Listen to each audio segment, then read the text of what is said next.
Hello everyone, if you're new to my channel, consider liking and subscribing. It will make me feel wonderful if you do that. Thanks. By the way, I also have another Naruto and Luffy fanfiction channel. If you are interested, link is in the description. The Storm Pirates by Drinor. What if Luffy never ate the Gomu Gomu no Mi? Instead, he devours the Arashi Arashi no Mi, the Storm fruit, gaining the power of tempests, lightning, and wind itself. With the power of the storm in his hands, Monkey D. Luffy will turn the world upside down and forge a new legend as the captain of the Storm Pirates.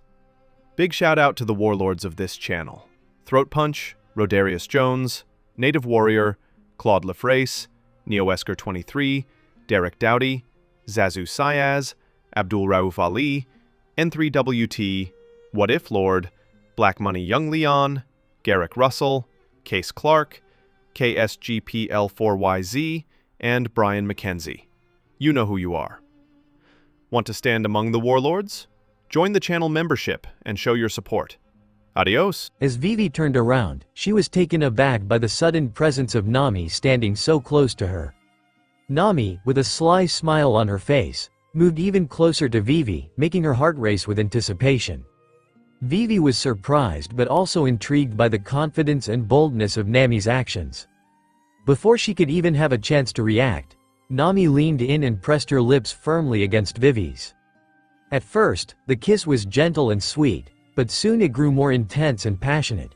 Vivi's senses were overwhelmed, and Nami's touch completely entranced her. Nami's hand roamed down Vivi's body until it reached her bosom, which was almost as ample as Nami's own. Through the thin fabric of her shirt, Nami squeezed Vivi's curves, causing her to let out a soft moan of pleasure. Vivi felt herself melting into Nami's embrace. As Nami leaned in for a deep, passionate kiss with the other woman, her senses were overwhelmed by the wondrous sound that reverberated through her being, sending shivers down her spine and causing her heart to race with excitement. Without hesitation, Nami allowed herself to be consumed by the moment, ravaging the other woman's mouth with her tongue as they explored each other's bodies with a hunger that could not be satisfied. Luffy sat, enjoying the display of feminine eroticism. He felt his cock waking up from its slumber. Vivi pulled Nami closer, whimpering as her hands traveled brazenly. Nami's fingers snaked up Vivi's leg, reaching under the black pants to grab her ass. Vivi pulled away quickly when Nami squeezed. Dainty fingers were so close to her womanhood. Nami's mouth attacked her neck without hesitation, drawing a gasping moan from Vivi's throat. Then their lips met again, ravenous and wet. Luffy leaned back into his chair, his hardened member straining against the crotch of his pants. Vivi lowered herself onto her knees, and Nami came with her, lips grazing her ear. "I want to see you in action," she purred. Action? Vivi managed to shoot Luffy a pointed look as she pulled his pants down. He smiled down at her as his hard cock sprung free. The bulbous head nearly slapped her across the face. "Tell me what it was like for you to fuck Luffy?" Nami groped her from behind, sliding her shirt down to expose her breasts. Her hands were warm, her fingers eager to knead and squeeze. Vivi's nipples grew hard, her SX damp. "Did he lick your insides? I can already imagine you moaning with Luffy's face between your legs." Nami purred. Vivi was turned at the thought of Luffy doing that to her again. Vivi's gaze was fixed upon Luffy's robust physique as she reached out to take him with her delicate fingers, tracing the contours of the thick and veiny shaft that stood before her, hard as a rock. The mere sight of him made her mouth water with anticipation as she stroked him with a slow and steady rhythm, taking in every inch of his impressive stature with a sense of awe and wonder. As she looked up at Luffy from her kneeling position, she could feel the anticipation building within her. She brought her lips to his tip, teasing him with a gentle touch before enveloping him in her mouth. She savored the taste of him, feeling his pulsating member grow harder with each passing moment. With deliberate movements, she swirled her tongue around the swollen, throbbing head, taking it slow and relishing in the feeling of power she had over him. As she massaged the frenulum, she couldn't help but smile as she heard him groan in pleasure. The sound of his voice was like music to her ears, deep and rumbling in his chest, and she knew she had him exactly where she wanted him.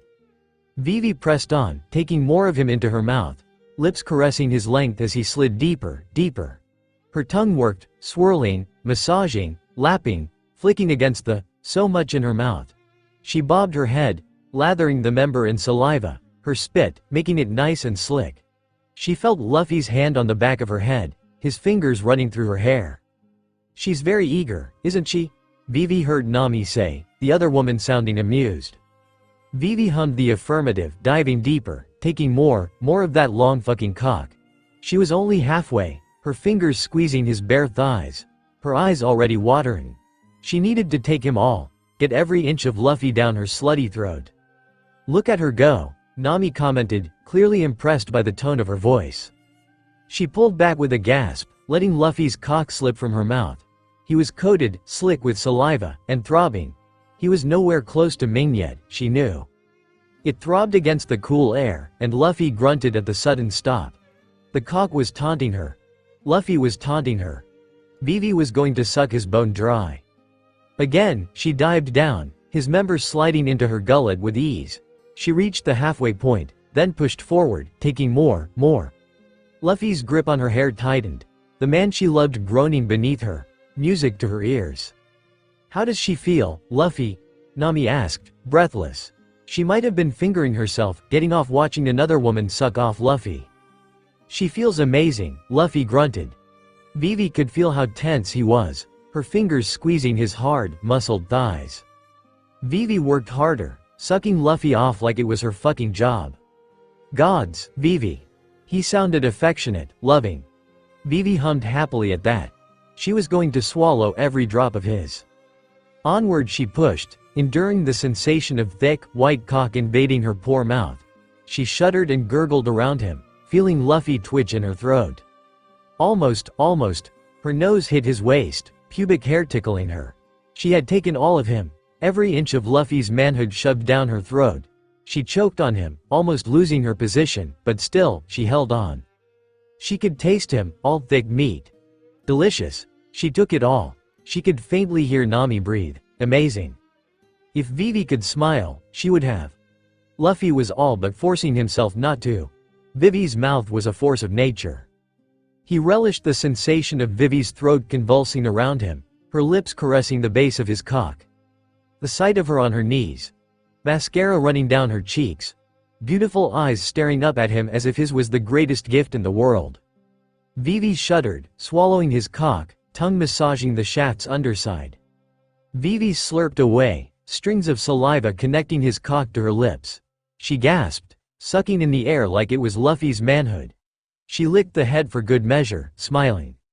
You're so delicious, Luffy, Vivi managed to say. He had lost the dress shirt, now completely nude, save for his black socks. Vivi looked at Luffy's manhood. It was still hard and ready for her. Luffy thrusted hard and fast between two soft globes of flesh. Vivi pressed them together around him, the head of his cock poking up between them to stroke her chin, smacking against her lips. Vivi released him from her breasts, letting them return to their original positions. They were almost hypnotic by themselves, her tits jiggling and swaying, hard nipples begging to be sucked and bitten. She took his cock in her hands, pumping him vigorously. Luffy had still yet to. Nami pulled her fingers free from her dripping, licking them clean. He was fucking her, nice and hard and deep. So fucking deep. As he gazed into her lustrous eyes, he could feel the tension building up inside him, and he knew he had to have her. With one smooth motion, he traced his hands along her supple curves and pulled her closer to him. As he began to explore her body, he could feel her melting into his touch, her breath quickening with every passing moment. Without warning, he lifted her up and placed her on the bed, spreading her legs wide and gazing hungrily at the glistening folds of her. As he slid inside of her, he could feel her body contracting around him, her breath coming in ragged gasps as he filled her up and then some. With each thrust, he could feel her body responding to him, her moans growing louder and med her relentlessly, pounding into her until she was screaming into the bedsheets. Vivi loved every fucking moment of it. Yes, fuck me. As she lay on the bed, her body tense with anticipation, she gripped the soft, luxurious bedsheets with all her might, her delicate fingernails digging into the expensive fabric. Her toes curled tightly, her muscles contracting as she felt her partner's strong, powerful thrusts with each passing moment, sending waves of pleasure coursing through her body. The room was hot and humid, sweat glistening on her forehead and trickling down the nape of her neck. She could hear Luffy's deep, guttural grunts behind her as he pushed himself deeper into her, sending every nerve in her body firing off like fireworks, from her SX to every other part of her body, driving her wild with desire and ecstasy. "I love how fucking tight you are, Vivi." She loved it when he pounded her like this. His rough hands grabbed Vivi's ass, squeezing the soft, red flesh. He picked up the pace, rutting like a damned animal. He drove himself deep with every thrust, and Vivi felt the fires within roar into a wild flame. Hot. So fucking hot. She was getting fucked. She loved it when Luffy was rough with her cunt taking his cock greedily, her clit inflamed, on fire. She didn't need to touch it, not with Luffy. His cock could make her on its own. She liked it sometimes when he was gentle with her, but when he treated her like a back alley whore, she loved it. Oh, fuck. Shit. Fuck. Eruption. A fire in her belly, fireworks, spreading from her cunt to every part of her body, tingling. Vivi Ackerman shrieked into the bed, her cunt dripping, gushing as she came on Luffy's powerful cock. He came, too, shooting into her. A flood of his hot, thick, a scalding tidal wave striking her very core. Vivi shuddered as he filled her all the way to the fucking brim. God, Luffy. Wow. She could faintly hear Nami. I think you broke her. Luffy chuckled. The sound of him slipping from her abused, thoroughly wrecked was wet, sloppy, obscene, disgusting. And it turned her on like nothing else in the world. Vivi Ackerman slumped against the bed, her cunt destroyed and full of virile. Totally spent, Vivi could do little aside from listening. Nah, she'll be fine. Luffy waved off Nami's concerns. I can't say the same for you, Nami. Luffy hummed, withdrawing his thumb out of her greedy mouth, sliding his thumb over her lips, watching the way they depressed around his thumb as he circled over them, rubbing her spit on them like it was lip gloss. When he finished, he plucked at her lower lip once more before he let go of her jaw. Nami leaned forward, her mouth so close to his cock he could feel her breaths as she panted at the sight of it, tongue hanging out of her mouth like a dog. But she kept her hands on her lap, waiting like a good girl for Luffy to use her throat. Is this what you want, Nami? Luffy asked, reaching out with his left hand, wiping saliva off her chin and covering the length of his cock with it, tanned skin glistening from it as he stroked his cock slowly. Phewick, you know I do, she whined, eyes glued to the lazy pumps his hand made on his cock. Luffy gripped the base of his cock, canting his hips forward and touching the head against Nami's lips. She parted them instantly, pink tongue hanging out again and drooling. Luffy snickered when he pulled his hips back, and Nami nearly shrieked. Luffy, her eyes burned with irritation as they snapped up from his cock to his face. I couldn't help myself. Luffy reached out to pet her head before he slipped his hand down the back of her head, fisting her hair. Now open wide, Nami, and I'll use your throat just the way you like, yeah? Nami's eyes lit up, her jaw dropping open again, her hands reaching behind his thighs, fingers digging into his skin, holding onto him like she was making sure he couldn't escape this time. Such an eager, needy creature, and she was all his. Luffy tapped the head of his cock on her tongue, letting her enjoy the weight of his cock on it before he slid it into her mouth. Nami was greedy, already sucking with only the tip of his cock in her mouth. Her tongue rolled over the head, flicked at his slit, and Luffy groaned, enjoying Nami's dedication for a moment, before he tugged on her hair, using it as a handle to fuck her throat. Luffy's cock sunk all the way to the back of her throat, with only some effort, wet sounds occasionally mixed with harsh chokes and gags. Nami's throat felt like perfection, like a second cunt around his cock, muscles squeezing deliciously around him, and so sloppy it took only a few thrusts until her spit was dripping down all the way to his balls. God, your throat feels amazing, Luffy grunted, fucking Nami's throat, sometimes using her hair to bring her head down and up his cock, and other times snapping his hips to sink his cock down to the back of her throat. It was harsh and fast, spit hanging off his cock and thick on Nami's chin whenever he pulled out completely. She breathed deeply, nearly gasping from the lack of breath, before her eyes would snap up to his own, and she'd beg more. He indulged her request, using her throat, pressing her face to his pelvis, nose hard against his pubic bone, crystal brown eyes shedding tears, ruined eyeliner streaking against her pale skin. Nami looked like a mess. She looked so perfect. "You look so fucking pretty like this," Luffy rasped, keeping her lips pillowed against the base of his cock, grinding against her throat, tension building in his abdomen and cock. Nami moaned around him, her nails digging red crescents into the flesh of his thigh as Luffy snapped his hips 2-3 more times, sheathing his cock in her throat, and came with a grunt.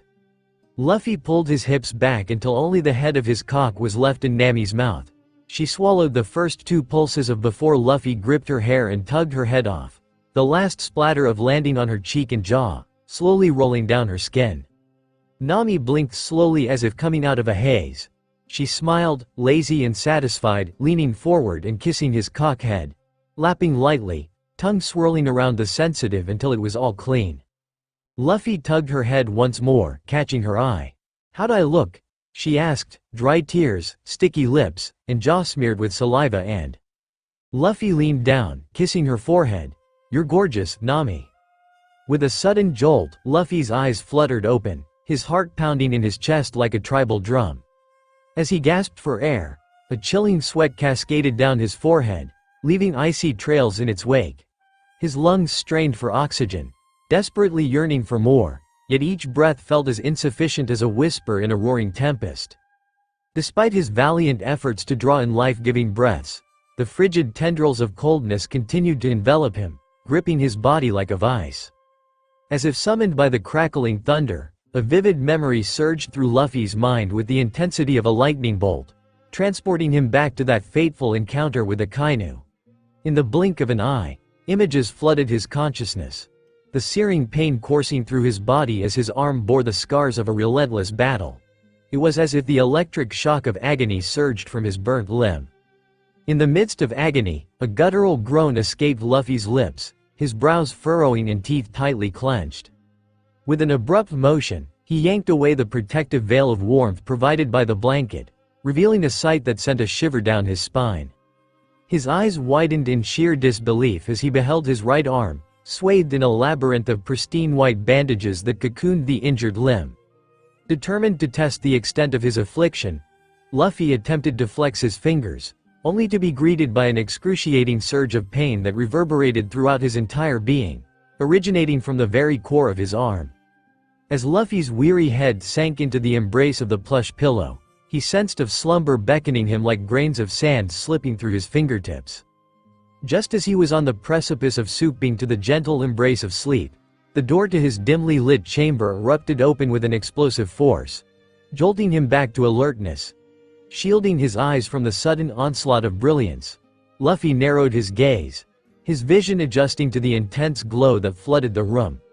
Despite the discomfort, he managed to discern the hazy outline of a figure standing resolutely in the doorway. In the dimly lit room, the air was heavy with a mixture of relief and concern as Nami's voice trembled with emotion, breaking the silence. "Luffy, thank the gods you're all right," she cried out, her eyes welling up with tears as she took in the sight of him awake in his bed. With a surge of emotion, she couldn't contain herself any longer and rushed towards him, her heart pounding in her chest. Tears streamed down her face, tracing a path of both joy and worry as she reached out to him. However, a moment of clarity pierced through her overwhelming emotions, and she held herself back, mindful of his well-being. She knew all too well that his bad arm needed to be protected from any further harm. Luffy, though weakened by his recent ordeal, felt the weight of Nami's tears on his shirt as she sought solace in his presence. He could sense her pain and anguish, her cries muffled against his shoulder. In an attempt to bring her comfort, he gently patted her shoulder, his touch a gentle reassurance that he was there, alive and breathing. "Nami," Luffy's voice trembled with urgency, his concern evident as he broke the silence. "How is everyone else faring?" His words spilled hurriedly from his lips, a testament to the fear that gripped his heart during his unconscious state. As the weight of his question hung in the air, Nami gently disengaged from his shoulder, her eyes brimming with affection and relief. She pressed her lips against his, a fleeting moment of reassurance. A bittersweet mixture of joy and sorrow danced across her face as she delicately wiped away the remnants of tears that had streaked her cheeks using her palm. "We're all right. I'm a little injured, but I will get better. Robin's arms are burned, but Chopper ensured they would get better soon," Nami responded, her voice laced with a mix of resilience and vulnerability. She couldn't help but wince as she acknowledged her own injuries, each word carrying a determined undertone. As Nami spoke, her gaze inadvertently fell upon Luffy. His usually cheerful countenance was twisted with anger, a storm brewing behind his eyes. Yet, there was something else there, too. A flicker of shame, like a fleeting shadow dancing across his face. She watched as his left hand clenched into a tight fist, his determination manifesting physically. It was at that moment that Nami realized the true depth of his emotions, fueled not only by his own injuries but also by the sight of the seared mark on her own stomach. "Please, calm down, Luffy. We're all right. That's all that is important," Nami beseeched, her voice carrying a tinge of concern and reassurance. However, it appeared that her words only served to stoke the flames of Luffy's ire. His jaw tightly clenched in frustration, and a weary sigh escaped his lips before his gaze returned to Nami's visage, seeking answers. "Where are we?" "In the Sky Islands. I failed my crew." As Thatch lay comfortably in his bed, enveloped by the warmth of his covers, he found solace in the symphony of the thunderstorm that raged relentlessly outside his window, a tempestuous dance orchestrated by the mighty Moby. Each rumble of thunder echoed through the room, reverberating in his chest, while the rhythmic rocking of the ship mimicked the ebb and flow of the colossal waves that crashed against its hull. Imagining the vast expanse of the treacherous sea beyond, Thatch couldn't help but be grateful for his position as a commander, exempted from the daunting responsibility of taking a lookout shift. His heart brimmed with sympathy for the unfortunate souls who, despite the fierce weather, were obligated to venture out into the unforgiving elements. As the wind howled and rain battered against the windows, Thatch couldn't help but feel a sense of gratitude for the safety and comfort his rank afforded him, shielding him from the tumultuous wrath of nature's fury. As he leisurely shifted onto his side, his gaze fell upon the chest that rested enchantingly upon his meticulously arranged desk. Though uncertainty lingered within him regarding the nature of the devil fruit concealed within, his curiosity had led him to consult a select few individuals from the esteemed Ninth Division. These learned brothers, well versed in the exhaustive study of the diverse fruits, had opined with a degree of certainty that this particular one harbored the formidable power of darkness. Yet, an overwhelming conviction gnawed at his core, dissuading him from entertaining any notion of consuming it.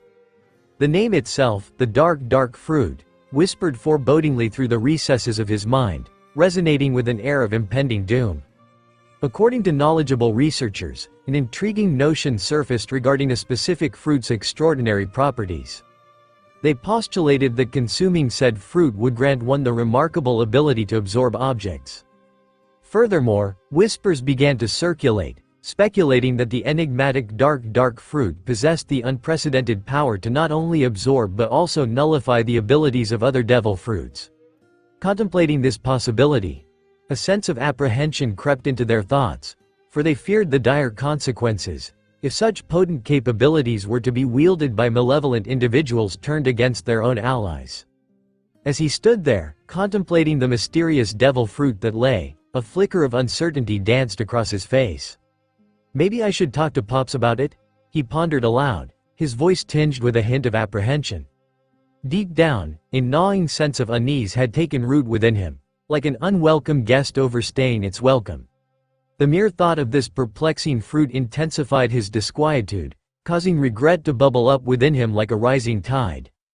Alas, even the act of gazing upon its weathered exterior sent shivers down his spine, as if unseen hands were tracing icy fingers along the delicate nape of his neck, leaving behind an eerie sensation that refused to dissipate. Thatch's heart skipped a beat, startled by the sudden jolt that ran through him as an unexpected knock reverberated through the silence of his cabin.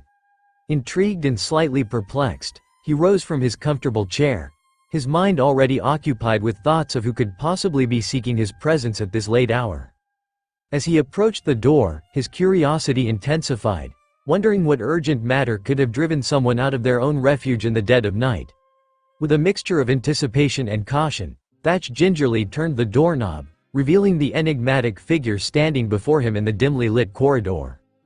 It was Teach, his trusted brother, a man whose wide grin was as familiar as the sun rising over the horizon. However, on this particular occasion, Thatch couldn't help but sense a subtle shift in Teach's demeanor that sent a shiver down his spine, as if there were hidden depths behind that seemingly cheerful facade. "Apologies for disturbing you, Commander," Teach began, his voice carrying a hint of urgency, "but there is something I wish to discuss with you." Thatch's eyes narrowed slightly, his intuition urging him to tread cautiously, for there was an unspoken unease that lingered in the air. Thatch scowled, the furrowed lines on his forehead deepening as he glanced at the round clock hanging on the side of the wooden wall. Its hands hovered just past midnight, casting eerie shadows in the dimly lit room. "It's past midnight, Teach," he muttered, his voice tinged with exhaustion. Teach, a mischievous glint in his eyes, matched Thatch's scowl with an impish grin that seemed to stretch the limits of his face. "I know," he replied, his voice dripping with intrigue. "I'm afraid it couldn't wait." Thatch let out a weary sigh, running a hand through his unruly hair as he contemplated the situation. Reluctantly, he gestured for Teach to step inside, his hand slicing through the air like a conductor guiding an orchestra. "All right then," he conceded, his words laced with resignation. "Come in, I guess. What can I help you with?" As Teach crossed the threshold, a gust of wind whispered through the cracks of the wooden walls, carrying with it an air of mystery and anticipation. As Teach strode gracefully into the dimly lit room, his eyes darting around, he casually extended his hand and gently nudged the heavy wooden door, coaxing it to a close with a nonchalant flick of his wrist. Thatch, ever observant with a discerning frown etched on his face, couldn't help but notice that the door, despite Teach's efforts, remained slightly ajar, teasingly inviting a sliver of the outside world to infiltrate their sanctuary. This sight elicited a sense of unease within Thatch, a worry that the intruding gap might allow an unwelcome deluge of water to seep in. The room was now suffused with an air of anticipation as Teach, his voice tinged with a hint of excitement, broke the silence that hung in the air like a heavy fog. "Well," he inquired, his curiosity palpable, "I was wondering what you were going to do about that devil fruit you found." Thatch's head shook in a whirlwind of disbelief, his eyes heavy with exhaustion as he yearned for the sweet embrace of sleep. With a gentle tone, he posed a question to Teach, his voice carefully treading the delicate line between weariness and brotherly affection. "Teach, this can wait until morning. Don't you have the watch tonight?" A flicker of weariness danced across Teach's face, casting his gaze upon the room until it rested upon the humble chest nestled beside Thatch's bed. "Yeah. I offered to walk around the ship so the other guys could get out of the rain." Thatch's curiosity was piqued as he observed Teach's intense gaze fixated upon the diminutive chest resting upon the oak desk, a hunger gleaming in his eyes like a predator poised to strike. A perplexed frown etched across Thatch's face, prompting him to inquire, "Why, pray tell, why are you looking at the chest like it's a piece of meat?" However, before Teach could offer an explanation, Thatch's authoritative voice resonated through the room, commanding Teach's immediate attention. With a firm gesture, Thatch pointed towards the entrance, his voice carrying an air of urgency. "Then why aren't you on the watch if you're the only one? Go do your job." With a sly grin etched upon his face, Teach cast a challenging gaze upon Thatch, closing the physical distance between them in a calculated step. As the pirate's thoughts meandered, he couldn't help but ponder whether Teach had always possessed such an imposing stature. "Ahoy!" Teach's voice reverberated with a hint of mischief, his laughter permeating the air like the ominous prelude to a storm. The suspense hung thick in the salty breeze as Thatch, momentarily caught off guard, contemplated his next move. Yet, before he could summon a retort, the weight of Teach's fist collided forcefully with his already battered ribs, eliciting an agonizing symphony of pain. In that excruciating moment, Thatch's war-crackling sound of his ribs fracturing echoing through his consciousness. As the pain surged through his body, an unwelcome realization dawned upon him. His ribs, once merely damaged, were now irrevocably shattered.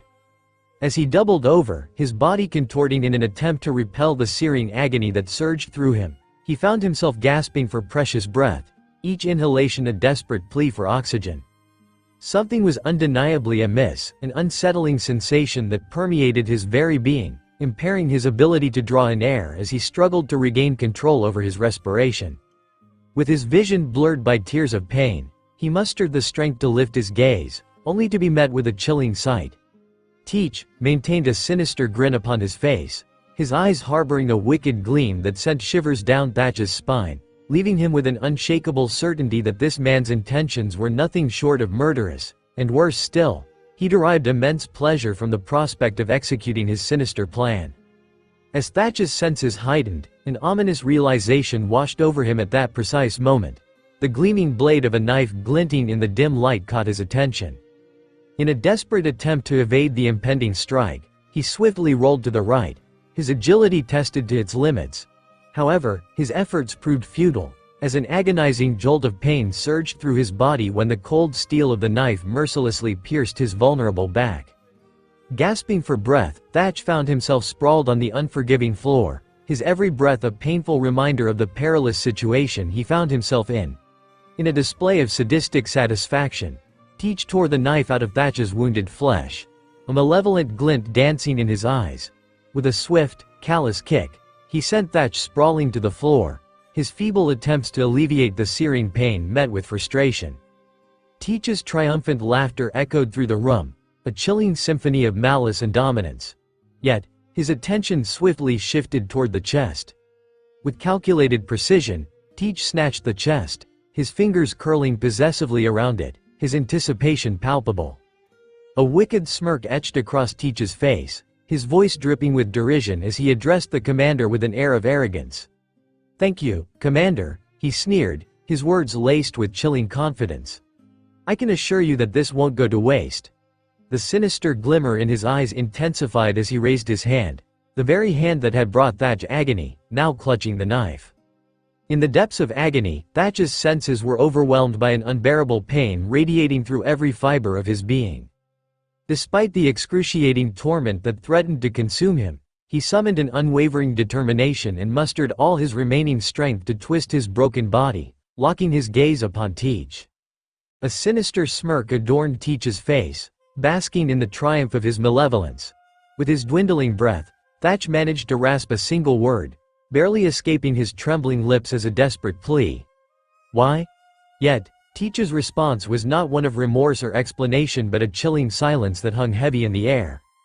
And then, in a macabre display of mercilessness, Teach raised the glinting blade once more, its malevolent purpose unmistakable. The knife descended with swift and deadly precision, plunging into Thatch's chest, driving the world further away. The searing pain of the second stab barely registered as an icy numbness began to claw its way through his veins, heralding the encroaching grip of death. As Thatch lay on the cold, wooden floor, his body growing colder and weaker, he heard the sinister murmur of Teach echoing through the room, reverberating in his ears. "The world shall be mine." Teach's words seeped into Thatch's consciousness, sending shivers down his spine. With each passing moment, Thatch felt his strength waning, his life slipping away like sand through his fingers. As his eyes gazed upwards towards the ceiling, a kaleidoscope of memories unfolded before him, each image flickering like lightning, illuminating the dark corners of his mind. The faces of loved ones, the triumphs and failures, the joys and sorrows, all intermingled in a whirlwind of emotions. Regrets and what-ifs mingled with moments of pride and happiness, painting a vivid tapestry of a life lived. In that final breath, Thatch's thoughts wandered to the vastness of the world, the dreams and aspirations that had once burned brightly within him.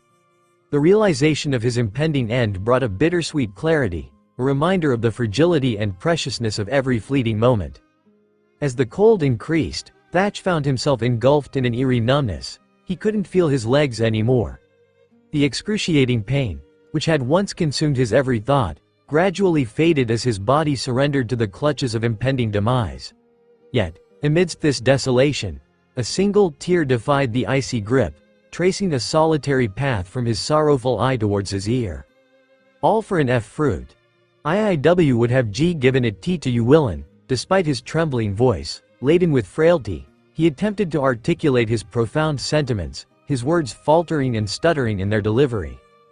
Alas, the last remnants of his strength eluded him, leaving his final message unfinished, forever suspended in the air.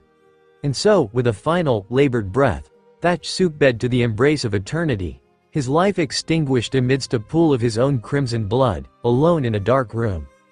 Ace's small boat gracefully cut through the sparkling waves, carrying him closer to the vibrant and bustling mock town. A mix of emotions swirled within him. A gentle, salty breeze caressed his face as if nature itself were consoling his heavy heart. A single tear escaped his eye, silently tracing its path down his cheek. It was a tear born of bittersweet memories, a heartfelt tribute to his former brother, a man whose unwavering support and unconditional love had left an indelible mark on his soul. In the quiet solitude of the open sea, Ace found solace in reminiscing about the countless moments they had shared, the moments when his brother had reached out, extending a hand of friendship that never wavered. Time and time again, his brother had gone above and beyond, finding ways to lift Ace's spirits, reminding him of his inherent worth and the profound impact he had on this vast world. And as the boat sailed onward, Ace couldn't help but be grateful. With a heavy heart and unwavering resolve, Ace whispered softly, barely audible, his words carrying a bittersweet blend of grief and determination, "Soon, you can rest in peace, Thatch. It won't take much longer, brother." His voice quivered with a potent mix of sorrow and steel as he steeled himself to exact vengeance upon Blackbeard. As Ace sailed through the vast expanse of the open ocean, he could feel the warmth of the sun's radiant rays enveloping him, infusing him with a sense of tranquility. The rhythmic sound of waves lapping against the hull of his boat created a soothing symphony that echoed in harmony with his beating heart. Casting his gaze upon the horizon, his eyes brimming with anticipation, he expected the island to start appearing. Instead of the island's serene beauty, a menacing plume of somber smoke rose ominously from the horizon, painting the sky with its foreboding presence. As the acrid scent filled the air, a surge of trepidation coursed through Ace's veins, causing his heart to skip a beat. "What is this?" Ace questioned, his voice tinged with a mixture of disbelief and dread. Sensing the urgency of the situation, he tapped into the powers of his devil fruit, channeling its formidable energy to propel his boat forward with unprecedented speed. As his vessel sliced through the water, a powerful surge erupted from behind, creating a majestic display of water cascading in his wake. With unwavering resolve, Ace propelled himself toward the source of the smoke. As Ace's boat gracefully cut through the crystal nearer to its destination, an eerie scent wafted through the air, growing more potent with each passing moment. The unmistakable aroma of smoke and fire permeated the atmosphere, teasing Ace's senses and causing a slight gulp to escape his lips. His nose, finely attuned to danger, caught the acrid scent of ash mingling with the smoky haze. A sense of foreboding crept over Ace as beads of cold sweat formed on his brow. His eyes widened in alarm when, unexpectedly, he glanced upward and witnessed a peculiar sight. What appeared to be delicate snowflakes gently descended from the heavens, casting an ethereal glow against the backdrop of a summer sky. The paradoxical scene left Ace bewildered, for snowfall in the midst of warm weather was a rarity. Curiosity overcame his initial confusion, and Ace extended his hand, allowing a lone snowflake to land delicately on his open palm. As the tiny crystal melted away, revealing its true nature, Ace's heart skipped a beat. It wasn't the gentle kiss of snowflakes showering the earth. Instead, it was a cascade of minuscule ash particles. With his heart pounding in his chest, Ace clenched his hand into a formidable fist, a determined expression etched across his face. Urgency propelled him forward as his boat sliced through the crashing waves, propelled by the relentless wind. The anticipation in his veins grew with each passing moment, his eyes fixed on the distant horizon. However, as the outline of the island materialized before him, an overwhelming shock surged through his being, freezing him in his tracks. The sight that unfolded before his disbelieving eyes shattered his expectations into a million shards of disbelief. With his heart pounding in anticipation, Ace set his eyes upon Mock Town, a bustling haven for pirates that he had heard so much about. He imagined a bustling dock, teeming with colorful vessels adorned with Jolly Roger flags, ready to set sail on perilous adventures. However, as he approached, a daunting sight unfolded before his very eyes. The entire island, once a vibrant hub of pirate activity, lay in ruins. Thick plumes of black smoke billowed into the sky, enveloping the atmosphere in an eerie darkness that made it seem as though the sun had been snuffed out, plunging the land into an eternal night. The once vibrant landscape had transformed into a haunting tableau of darkness as if a volcano had erupted. However, perplexingly enough, There was no volcanic presence on the island. It seemed as though the very essence of the earth had been consumed by an all-encompassing darkness, leaving no patch of ground untouched by its eerie embrace. Yet, amidst this bleakness, resilient remnants of once thriving structures stubbornly clung to the existence, their skeletal frames standing as silent witnesses to the cataclysmic event that had unfolded. With swift determination, Ace's feet propelled him towards the shore, his heart pounding in sync with the rhythm of crashing waves. The remnants of a once thriving town lay smoldering, the acrid scent of charred debris permeating the air, shrouding it in an eerie, ash-laden mist. A knot of revulsion tightened in his gut as he ventured further, his footsteps leaving imprints upon the scorched earth. Alongside the shoreline, he cast his gaze upon the skeletal remains of ships, their twisted frames bearing no resemblance to their former grandeur. The ravages of flames had devoured any recognizable features. As Ace pondered the question, what happened here? A chilling wave of dread washed over him, causing his heart to race. Without hesitation, he darted through the desolate streets of the charred town, his senses overwhelmed by the haunting sight before him. In every direction, burned buildings stood as solemn reminders of a cataclysmic event, their skeletal frames reaching toward the ashen sky. The air was thick with the acrid scent of smoke, a palpable reminder of the devastation that had consumed this forsaken place. Even the ground beneath his feet seemed to bear witness to the tragedy, its once vibrant surface now transformed into a desolate expanse of blackened earth. From various corners of the scorched landscape, tendrils of black smoke continued to rise, seemingly emanating from hidden pockets of smoldering destruction. The expansive green forest that once blanketed a staggering 80% of the enchanting island now lays in ruin, consumed by the ferocious inferno that descended upon its once verdant landscape. The devastating flames ravaged every inch of the once lush terrain, leaving no tree defiantly reaching towards the heavens nor a single creature scurrying amidst the vibrant undergrowth. In the wake of this catastrophic event, the forest now stands as a haunting graveyard, where skeletal remains of towering arboreal giants lay scattered haphazardly, intermingled with the charred remnants of what was once a thriving ecosystem. In a desolate, charred town, Ace stood amidst the remnants of what was once a thriving community, his voice reverberating through the eerie silence that enveloped the air. "Anyone here? Can anyone hear me?" With a mixture of desperation and hope, he bellowed his plea to the heavens above, his words echoing off the scorched buildings and reaching the vast expanse of the sky. As his voice dissipated into the emptiness, he strained his ears, expecting a response, a sign of life to emerge from the shadows. Yet, to his dismay, the only sound that lingered was the haunting echo of his own voice bouncing off the desolate streets. The silence that greeted him was as still and lifeless as a graveyard, sending a chill down his spine that prickled his skin with a sense of foreboding. What could— Ace's words trailed off as his eyes scanned the scene before him.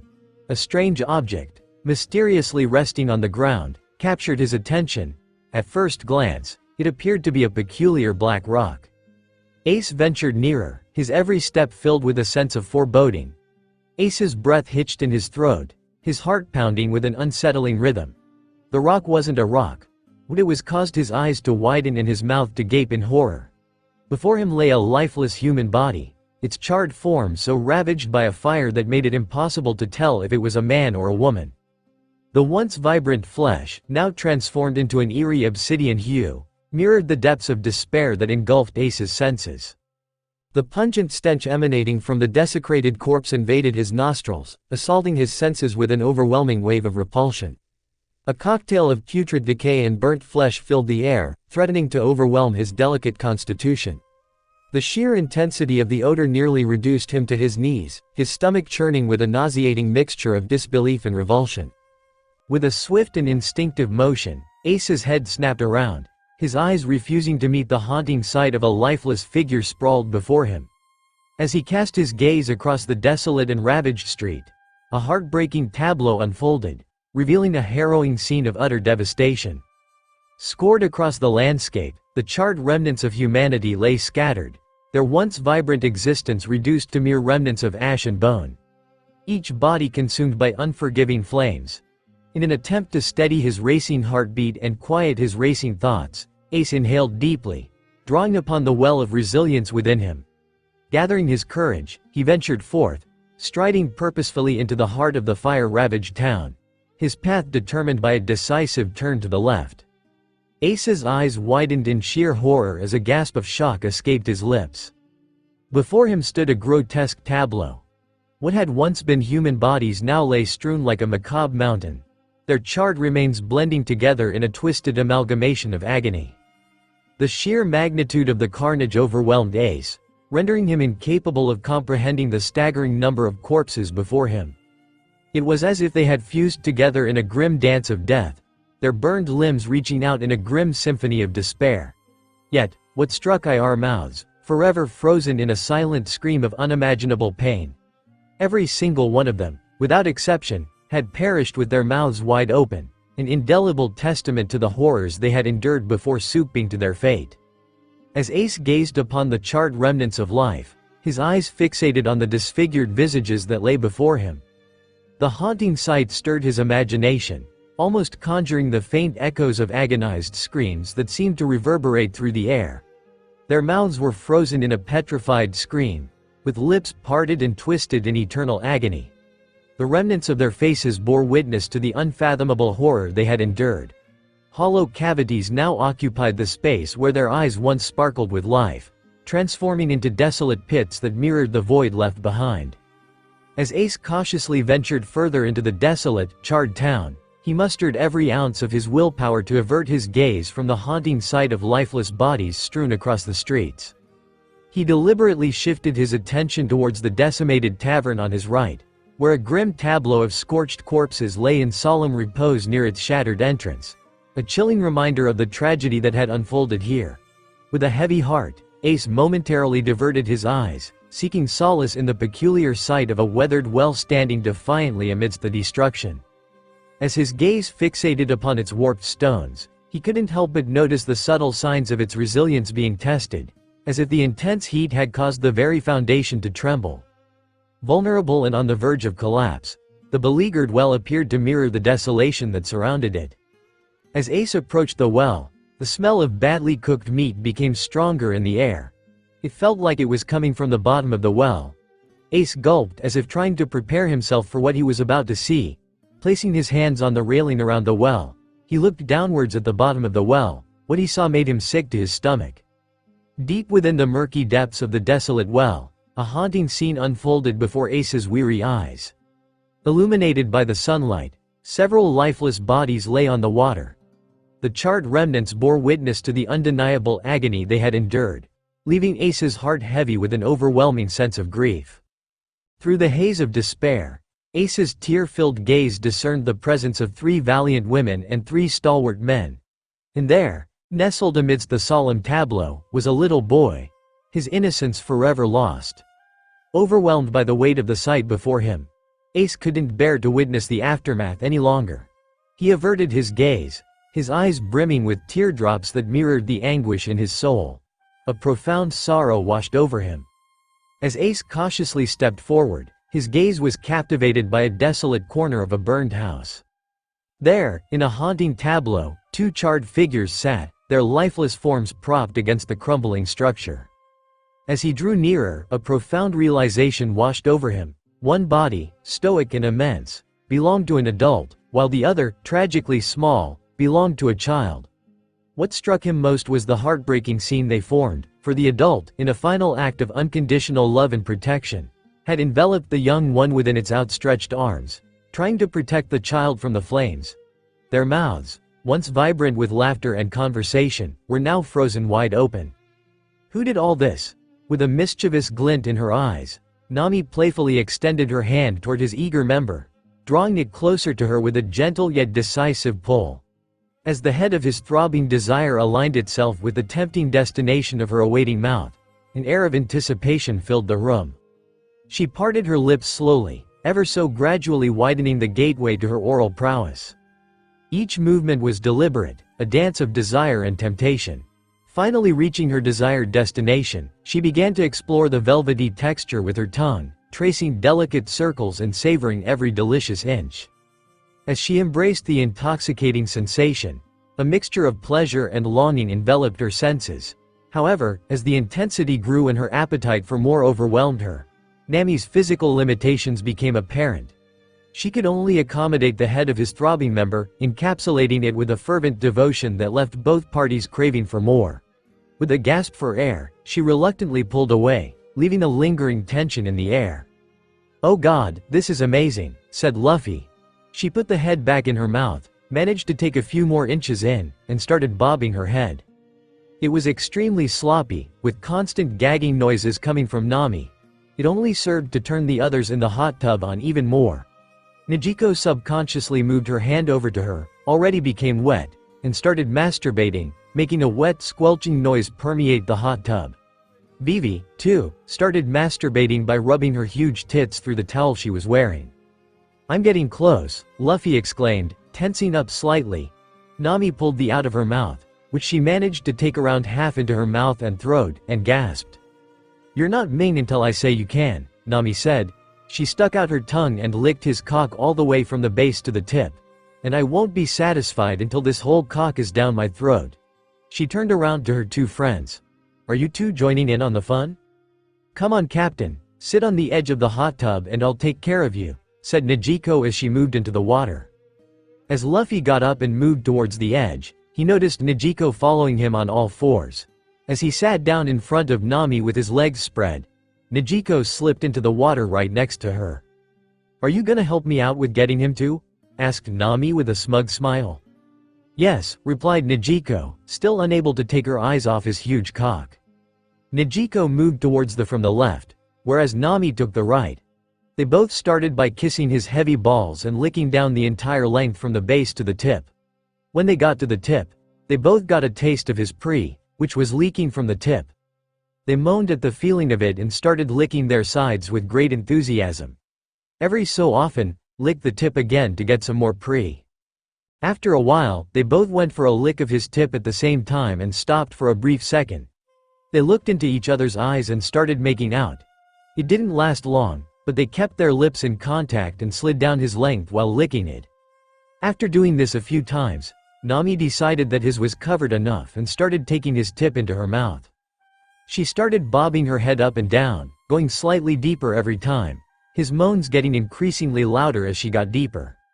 Meanwhile, Nijiko looked on as Nami pushed her away and took the for herself.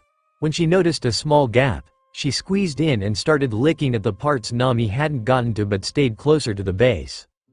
As Nami got to the halfway point, she noticed it was getting harder and harder to go deeper.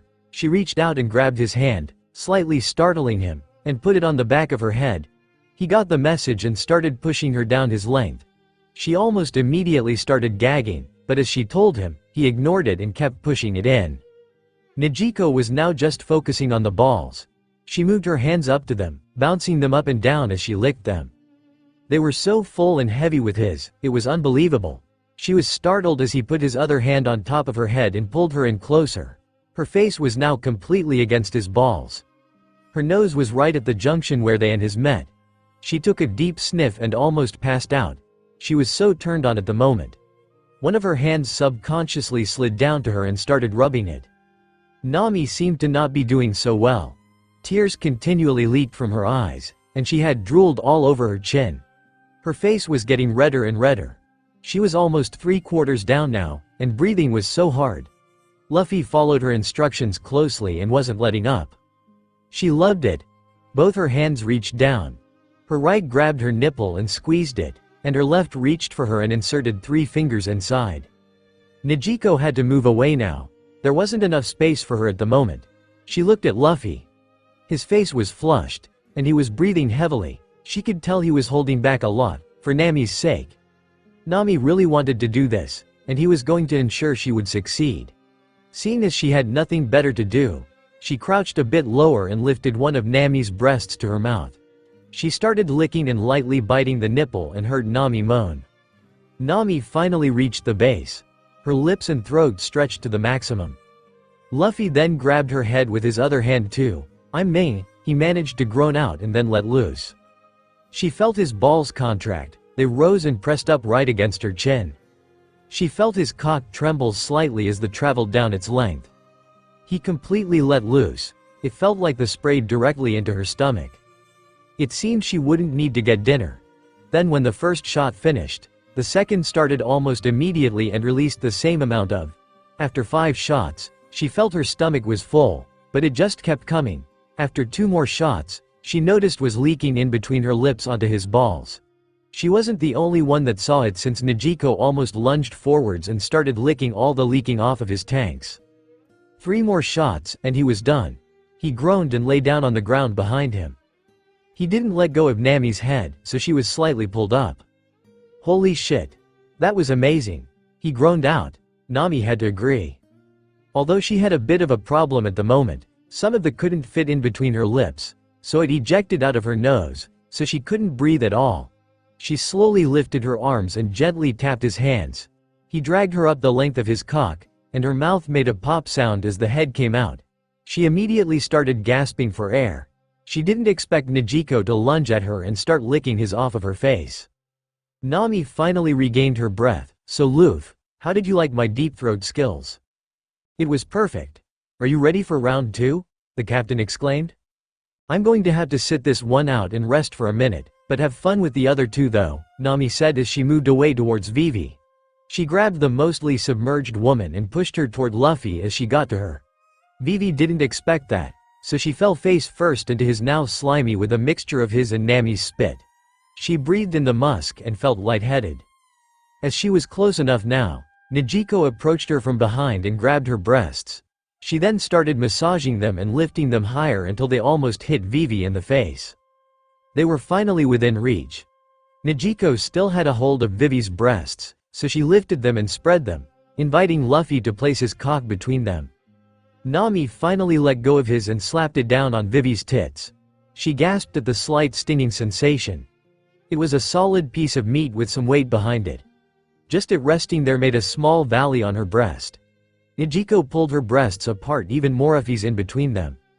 They both gasped, Luffy at the softness and pressure of Vivi's breasts and Vivi at how hot his cock was. When he was finally snugly between her breasts, she moved them up and down his. It was pretty difficult. Even with her tits this big, they barely covered half of his cock. Luckily she didn't have to do that for long, seeing as Nijiko chose that moment to start sucking on his. Nami still sat next to him, nibbling on his ear lightly. After a while, they realized this position was awkward, so they changed it slightly. Luffy was now standing, holding Vivi's breasts up around his and thrusting between them. The disadvantage for Vivi was that the head of his was now bumping against her chin, which was a bit unpleasant. It also meant that Nijiko could no longer suck on it, so they changed the position again. Vivi was now lying on her back, squeezing her breasts together tightly as Luffy kneeled over her and thrust his in and out of her cleavage. Nijiko kneeled over her on all fours, sucking on the length sticking out of her breasts. This had the unfortunate side effect of her spit landing on Vivi's face, but she couldn't complain since Nami was in between her legs, eating her out. This had been happening for some time now, and she could tell Luffy was getting close. She could feel his thrusts getting more desperate and his cock throbbing. She then felt Nami nibble on her clit, and she came immediately. Her hips lifted off the ground, and she threw her head back with a silent scream. When her orgasm finished, she was still panting and could barely focus her eyes. She did notice that Nijiko stopped sucking on Luffy's and was just stroking it with her hands. She was then grabbed by her hair and pulled up slightly. The next thing she knew, she had Luffy's huge cockhead deep in her mouth when she felt him thrust as hard as he could and grunt. As Vivi's lips wrapped around his impressive member, she could feel a pulsating tremor run through his monster cock, signaling the imminent release that awaited her. The anticipation built as the first shot erupted from him, a forceful burst that threatened to fill her mouth to its very brim. Aware of the need to act swiftly, she initiated the delicate art of swallowing, ensuring the surging cascade of pleasure would not overpower her. Just as she was midway through the graceful motion of consuming the first mouthful, another potent shot burst forth, flooding her oral cavity completely. Despite her best efforts, she struggled to imbibe enough to prevent the third eruption from cascading over the limits of her mouth, teetering dangerously close to the brink of drowning her in its intoxicating essence. Her head was gently pulled away from his throbbing member in a swift and sudden motion, providing a momentary respite from the onslaught. Yet, the next surge of ecstasy found its mark. landing upon her chin with an unrestrained intensity. From that point onward, each subsequent release was meticulously aimed at her face, ensuring the widest possible coverage of his potent essence. When it finally stopped, she couldn't do anything. Her eyes were stuck closed since his was covering her eyelids, and she couldn't say anything unless she wanted even more in her mouth. She then felt two tongues running over her face, cleaning off the. Luffy was also still in the same place, trying to catch his breath. His was still in between her tits. It was still hard. Now as Chopper entered the room, his heart sank at the sight of Luffy, who was perched on the edge of his bed, surrounded by a myriad of minor burns that adorned his body like battle scars. However, Luffy's right arm demanded the most attention, its condition causing a knot of worry to form in Chopper's stomach. With delicate care, Chopper began the meticulous process of unwrapping the bandages that shielded Luffy's burned limb. A sense of trepidation settled over Luffy as he braced himself for the inevitable surge of pain that would accompany the unveiling. But much to his confusion, there was hardly any pain, and when his arm was finally revealed, it looked burned badly, but there was hardly any pain. Even when Chopper touched it, it felt as if a ghost was touching his arm instead. Nami, who was sitting beside him, looked at Luffy with concern. After they were safe, Chopper had wanted to check Luffy's injuries right away, but the captain had told him that he should check everyone else first. When Chopper had tried to say that he was their captain, and his health was more important. Luffy for the very first time had glared at Chopper for questioning him, before telling him once again to check the others first. Nami's racing thoughts were abruptly interrupted by a faint flinch from Luffy, jolting her into immediate action. Without hesitation, she reached out and firmly clasped Luffy's left hand, desperately attempting to provide some semblance of support. However, her efforts went unnoticed as Chopper gingerly unraveled the tightly wound bandages encasing Luffy's injured arm, as the layers of cloth fell away. As Nami's wide eyes widened in sheer horror, an involuntary gasp escaped her trembling lips, causing her delicate hand to instinctively shoot up, shielding her mouth as if trying to contain the wave of terror that threatened to spill out. The sight before her was nothing short of nightmarish. Luffy's once mighty arm, now a pale shadow of its former self, hung limply by his side. The putrid odor of infection instantly infiltrated the air, its suffocating presence assaulting her senses with a sickening intensity. The severity of Luffy's injuries was appalling. His arm bore blistering burns that encircled it like a cruel brand, the fiery scars reaching beyond the surface, revealing glimpses of bone with each raw wound.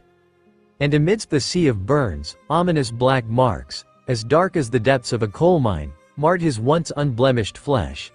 As Nami stood there, her mind racing, she couldn't help but wonder how Luffy managed to suppress the agonizing screams that surely threatened to tear through his very being. Caught in the grips of overwhelming emotions, Nami found herself at a loss for words. As tears welled up in her eyes, cascading down her face like a torrential downpour, she struggled to contain them, but they stubbornly persisted. A deep sense of guilt washed over her, as she pondered that if only she had possessed greater strength, perhaps she could have intervened to shield Luffy from harm. Now, she witnessed the consequences of her perceived weakness, as his once dominant right arm hung limp and almost useless. Yet, as if Luffy could read her mind, he turned his gaze towards her, his eyes looking blankly at her. They lingered for a moment on the searing burn mark etched upon her belly, a mark that she would bear forever. "Nami, are you alright?" Luffy's voice filled with concern, resonating through the air as he gently reached out, his finger tracing the delicate trail of the burned mark on her belly. Nami, her gaze momentarily lost in a haze, blinked once, then twice. The pain was no more. "Luffy, you are. That's not important. When I decided to become a pirate, I knew the dangers I would face." Before she could finish her sentence, the pirate cut her off, his unwavering gaze fixed upon her vibrant orange eyes. As her heart swelled with empathy, Nami felt an instinctive urge to comfort him, to reach out and gently cradle his face in her hands. Yet, just as she was about to extend her hand, Luffy subtly moved away, his eyes shifting towards Chopper, who was engrossed in rummaging through his bag of medicinal pills. "Chopper," he began, his words laced with a hint of uncertainty, "what should I do about my arm?" The usually playful and boisterous tone that defined Luffy's voice had vanished, slipping away like grains of sand through one's trembling fingers. Luffy, a concerned Chopper cautioned, his voice filled with worry, "Your arm shouldn't be used. I advise you to not use it at all, until it's healed." But even then, I'm returned back to how it was. As he uttered these words, Chopper swiftly reached for 2 pills, carefully placing them in Luffy's outstretched palm. He eagerly accepted the medication, barely acknowledging Chopper's cautionary words. Without hesitation, he swallowed the pills, washing them down with a quick gulp of water. "Change my bandages, I can't stay inside my room forever," Luffy commanded. Chopper nodded silently in acknowledgement. "Luffy, you need to rest at least until tomorrow," Nami quickly objected, her eyes pleading with him, hoping to dissuade him from his reckless determination. However, Luffy remained unfazed by her plea. His gaze fixated straight ahead as he rose from his makeshift bed, his injured arm expertly tended to by Chopper's skilled hands. Unperturbed by Nami's words, Luffy's tone dripped with nonchalance as he remarked, "We have a new place to explore. We are not here to stay inside all day." With each word, his resolve grew stronger, propelling him forward towards the door that opened onto the ship's main deck, heedless of Nami's tearful entreaties that fell on deaf ears. "It's all my fault." Despite their arrival in the Sky Island, the crew maintained an unusual silence. Rather than being filled with cheer and excitement, they were gripped by an anxious anticipation, anxiously awaiting Luffy's emergence from his cabin. Occasional whispers punctuated their silence as they harbored uncertainty about the extent of their captain's injuries. Amidst this tense atmosphere, the 3 monkey brothers stood out as the only ones engaged in any activity. Armed with binoculars, they tirelessly scanned the distant horizon, their eyes straining to penetrate the billowing clouds that enveloped them. With each passing moment, it became increasingly apparent that their ship was navigating through clouds. Lacking any comprehension of the underlying mechanism, each one among the crew shared absolute bewilderment as to how such a peculiar occurrence could ever be possible. The ship found itself gliding effortlessly through the boundless expanse of clouds. Usopp had daringly proposed the notion of testing whether one could gallantly stride upon these fluffy masses by plunging into the watery abyss below. However, Zoro swiftly told Usopp to remain on the deck. He shouldn't do anything until Luffy returns.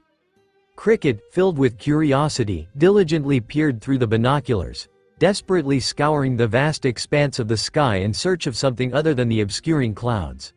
However, much to his disappointment, their ship remained enveloped by an endless sea of billowing white. Despite the disappointment that engulfed him, Cricket's infectious grin persisted, unaffected by his inability to spot what he had eagerly anticipated. "It's here," Cricket suddenly claimed with confidence. Despite having no real proof, Cricket was convinced this was where the Golden City was, somewhere around here, and all left would be for him to find it. "How can you be so sure?" Shoju questioned, his voice filled with a subtle sense of disbelief, as he leaned forward and cupped his hands above his eyes to shield them from the piercing sunlight. With squinted eyes, he strained to catch even the slightest glimpse of the distant horizon, desperately hoping to find some evidence. However, as his gaze extended towards the expansive sky, all that greeted him were billowing clouds.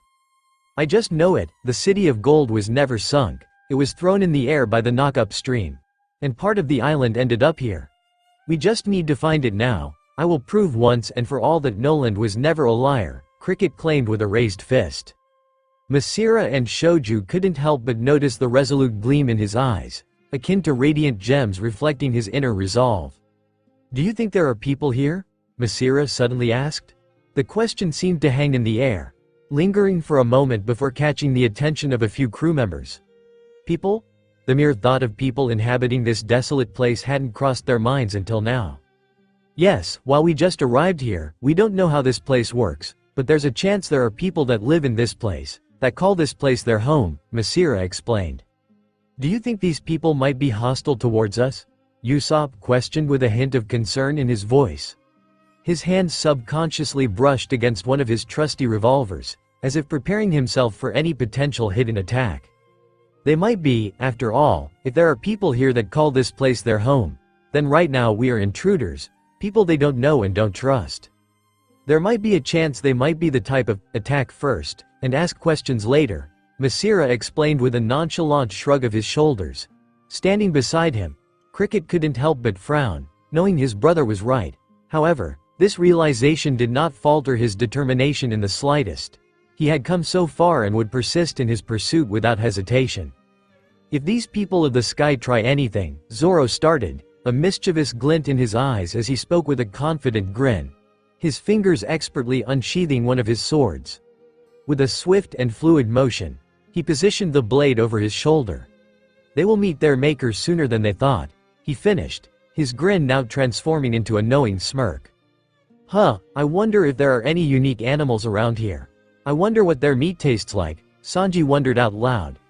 With a cigarette between his fingers, Sanji took a deep drag, finding solace. The nicotine-laden smoke filled his lungs, providing a momentary escape from the multitude of concerns. As the gray wisps dissipated into the air, Sanji's mind became clearer.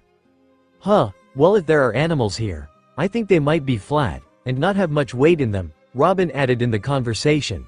This earned a look of intrigue from Sanji, who wondered how the meat would taste like. Has anyone noticed that it is kind of hard to breathe in here? Usopp wondered out loud, his eyebrows furrowing in concern as he meticulously cleaned his revolver with a napkin. Ever since they arrived in the Sky Island, one of the first things that struck them immediately was the undeniable difficulty in drawing breath. It felt as if an invisible force was gripping their lungs, restricting the influx of air, no matter how many times they attempted to inhale deeply. The higher we are, the more difficult it becomes to breathe. This is why climbers of very high mountains sometimes bring tanks with oxygen before climbing, Robin elaborated, her eyes scanning the surroundings with a sense of wonder. Robin couldn't help but flinch just a little bit as she felt a tingling sensation in her arms. The excruciating pain caused by the burns she had sustained seemed to persist, refusing to subside. Her arms were noticeably scorched, the once smooth and unblemished skin now bearing the evidence of her recent ordeal. Robin found solace in Chopper's reassurance. The doctor informed her that he had already treated some of her wounds. Fortunately, her burns weren't as severe as she initially feared. The pain sensation was relatively bearable as Robin gently ran her finger along the raised, discolored burn mark on her arm. She knew she wouldn't be much of use when it comes to fighting for a few days. The captain of the ship is Sakazuki, Robin remembered. The name had been burned on her brain since she heard it, yet, last night, Robin had been frozen by fear. She had hardly fought against him. The man was a demon after all. Robin escaped her thoughts when she heard Sanji say, "Where are Vivi and Najiko?" Zoro scoffed loudly as soon as he caught wind of the mention of Vivi's name. This reaction did not go unnoticed by Sanji, who immediately grew wary of Zoro's behavior and narrowed his eyes. "Is there something you'd like to say, you stubborn mosshead?" Sanji's glare intensified, his gaze fixated on Zoro's defiant expression.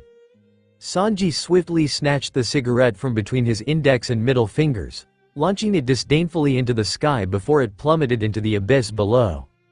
"Yes, I understand that Vivi is sad over what happened in Alabasta, but I can see in her eyes that she now regrets joining us, and I find that pathetic. One can't just join the crew and decide that they don't like it within a few weeks of staying. A crew can't be strong if one can just walk in and walk out every time they feel like it," Zoro said bluntly. He wasn't one to keep his thoughts inside. His words were genuine, but Sanji's glare towards Zoro grew. "She doesn't regret it. Vivi might not like what happened, but remember that she has a strong will. If she didn't, she would have died a long time ago," Sanji reminded Zoro. The latter had a thoughtful look. "Perhaps, but she should have seen this outcome. Pirates are hated by the majority of the world government and the Marines. As far as they are concerned, everyone under a pirate flag deserves to have their heads on top of Spike for everyone to see. Vivi was a princess of a country that has direct links with the world government. I find it difficult thought she could just join a pirate crew and for there to be no reaction from the world government. She's a princess after all. This is treason to them, and they wouldn't just stand around and do nothing," Zoro explained with irritation. As his scabbard rhythmically tapped against the ship's wooden floor, Usopp anticipated a response from Sanji. However, much to Usopp's surprise, Sanji's reaction was quite the opposite. Rather than confronting Zoro, Sanji simply averted his gaze, appearing disinterested, and silently made his way into the kitchen, leaving Usopp and Zoro. Vivi, you can't stay here forever," Najiko gently and compassionately reminded Vivi, her voice filled with concern. She sat beside her on the bed, the room enveloped in an eerie darkness despite it being the middle of the day. The heavy curtains, tightly drawn over the small windows, the silence broken only by the heart-wrenching sound of Vivi's inconsolable sobs. Vivi didn't say anything. Instead, she kept sobbing, her arms covering her face. She tried to stop, but all she could think of was Alabasta. She had no doubts that her father was forced into marrying again. Vivi knew how much his father still loved her mother. It would crush him, the thought of marrying another woman and having children again. My country will be torn apart, Vivi thought. All of them would want to know why the princess wasn't in Alabasta anymore, and when they were told the truth, Vivi had no doubts. Many of them will curse her. The people will be split into two groups. After all, they just had a rebellion. The city was still in shambles, and Vivi, the princess, had left her home to go out in the seas. Vivi knew that her decision to join the Straw Hats and leave Alabasta right after a massive rebellion was perhaps selfish, but Vivi had never predicted it would come to this. She had thought that perhaps her father would rule until her journey in the seas ended, but it seemed the world government had somehow learned the truth about her becoming a pirate. Vivi wasn't sure what to think anymore. Being in the seas was the most fun she had ever had. She felt alive. She felt like she belonged in the seas with her friends. Yet, now that she knew about the situation in Alabasta, Vivi could perhaps lie to others but not herself. She wasn't sure anymore what she wanted. My father is alone, and instead of being with him. Vivi's thoughts trailed off. She forced herself not to think like that. She had made the decision herself. No one had forced her, yet here she was, regretting her decision, wishing to be back with her father. No, Vivi thought, almost shouting the word, not sure herself how to feel. A part of her wanted to return back to her father and be there for him, yet another part wanted to sail all the seas and do what she truly wanted, to explore the whole world, to feel alive. Vivi, what do you want? Nijiko questioned softly, her voice laced with genuine concern as she leaned closer to Vivi, their faces almost touching. Her gentle touch met Vivi's forehead, leaving behind a lingering warmth. I don't know, Vivi snapped, her face red with anger. She didn't even know what to feel anymore. Who should know if you don't know? Nijiko questioned, tilting her head to the side and looking at Vivi, who seemed lost in her thoughts. On the other hand, Vivi refused to meet Nijiko's gaze, her eyes fixated on the blankness of the wall in front of her. Her eyes were now red and bloodshot, her cheeks swollen and marked with traces of dried tears. Vivi, before last night, you enjoyed every minute of being a pirate, but it changed last night because of the consequences that come with it, Nijiko soothingly conveyed, her hand gently caressing the middle of Vivi's back in an effort to provide comfort and solace. That shows to me that you like being a pirate. It is not my place to tell you what to do, but you should decide. No one can decide for you, not Luffy, not your father, only you can decide. It is not my place to tell you what's best for you, Vivi, but you should ask yourself. Are you a princess or a pirate? Swiftly, Nijiko leapt off the bed. She strode towards the floor-to-ceiling curtains that concealed the outside world. As she reached out her hand, her fingertips grazing the fabric, she forcefully drew the curtains back. The room, once cloaked in darkness, was now alive with vibrant hues of golden rays cascading through the window, instantly illuminating every nook and cranny. With a furrowed brow and narrowed eyes, Vivi squinted intensively as the warm, glowing rays of sunlight made their way through the windowpane, delicately brushing against her face. It does you no good to stay in the dark. You're from Alabasta after all, Nijiko said assertively, her voice resonating with concern. As she approached the sturdy wooden door, a solemn expression crossed her face when she caught a glimpse of Vivi's defeated countenance once more. Nijiko paused momentarily, her hand reaching out to grasp the cold iron handle. With a firm grip, she slowly swung open the door. With a lingering glance, Nijiko left Vivi grappling with her thoughts and feelings. 6 hours later, Zoro quickly stood up, as did the rest when they heard the sound of a door opening. It was Luffy, emerging from his quarters with Chopper and Nami trailing behind him. His gaze momentarily flicked towards Luffy's arm, which was encased in a multitude of bandages. The arm hung limp at his side, barely mobile. Luffy, Captain, Luffy, how are you feeling?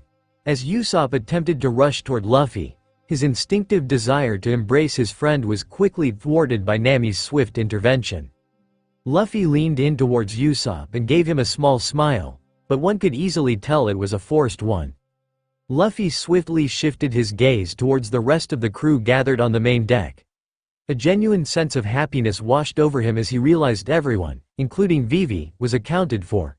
Yet, Luffy's observant eyes did not fail to notice the traces left behind by tears emanating from Vivi's reddened eyes. Luffy wanted to ask Vivi if she wanted to return back to Alabasta after everything that had happened, but knew that would be pointless to ask right now. From what he could tell, they were in the Sky Island, and they knew nothing about the place, or how to even go down back to the sea surface, so instead, Luffy walked up to Vivi, placing his left hand on her shoulder, making Vivi look up at Luffy. Vivi tightly embraced Luffy's chest, being careful to avoid touching his burned arm. Luffy gently ran his left hand through her silky blue locks, tenderly caressing her hair. He leaned down and gently kissed the top of her head to remind her that she was never alone. Pulling away from the hug, Luffy turned his attention towards Robin, his eyes filled with worry and affection. Stepping closer to her, he tenderly reached out and gently clasped her injured arm, the sensation of her burnt flesh causing his heart to ache. "I'm sorry this happened to you." Despite her efforts to hide it, Robin couldn't help but enjoy the sensation of his hand on her arm and the genuine concern he showed towards her. It was a rare experience for her. It touched her deeply, knowing that he genuinely cared for her well-being. "Thank you for your concern, Captain," Robin said with a small smile, her blue eyes briefly glancing at his bandaged arm. She wasn't a doctor, but she knew such an injury would take a long time to heal properly. With his eyes fixed on Nami, Luffy swiveled his body to face her properly. His tone shifted to a more solemn one. "So what do we know about this place exactly?" Robin explained that the clouds function similarly to a sea, and with her abilities, she had been able to see creatures floating around and not much else. Before Nami could say anything in response, Cricket suddenly exclaimed, "A ship!" Instantly, all eyes were drawn to their right, where, in the distance, another vessel came into view. However, upon closer inspection, it became evident that this newly spotted ship appeared to be in a Considite, with visible cracks and sections that had been partially destroyed. Furthermore, the flag fluttering high above the ship looked as though it had endured some sort of blazing fire, leaving it charred and only half intact. "There's someone there," Luffy suddenly said, his voice cutting through the stillness. Suddenly, a deafening explosion erupted. The force of the blast tore through the air, causing shockwaves to ripple through the surroundings. The entire ship now burst into flames, engulfed in a devastating inferno. The resulting chaos sent debris hurtling into the sky. Some of the scattered remnants fell uncontrollably, descending like confetti, only to fall on the deck of Going Merry. Luffy's unwavering gaze remained locked on the remnants of the destroyed ship. "What was that?" Usopp shouted in fear, his heart pounding wildly against his chest, as he desperately scanned the surroundings with his trembling hands gripping his revolvers tightly. Beads of cold sweat dripped down his forehead. His face contorted with terror as he tried to comprehend the source of the sudden and unexpected explosion that had sent a shiver down his spine.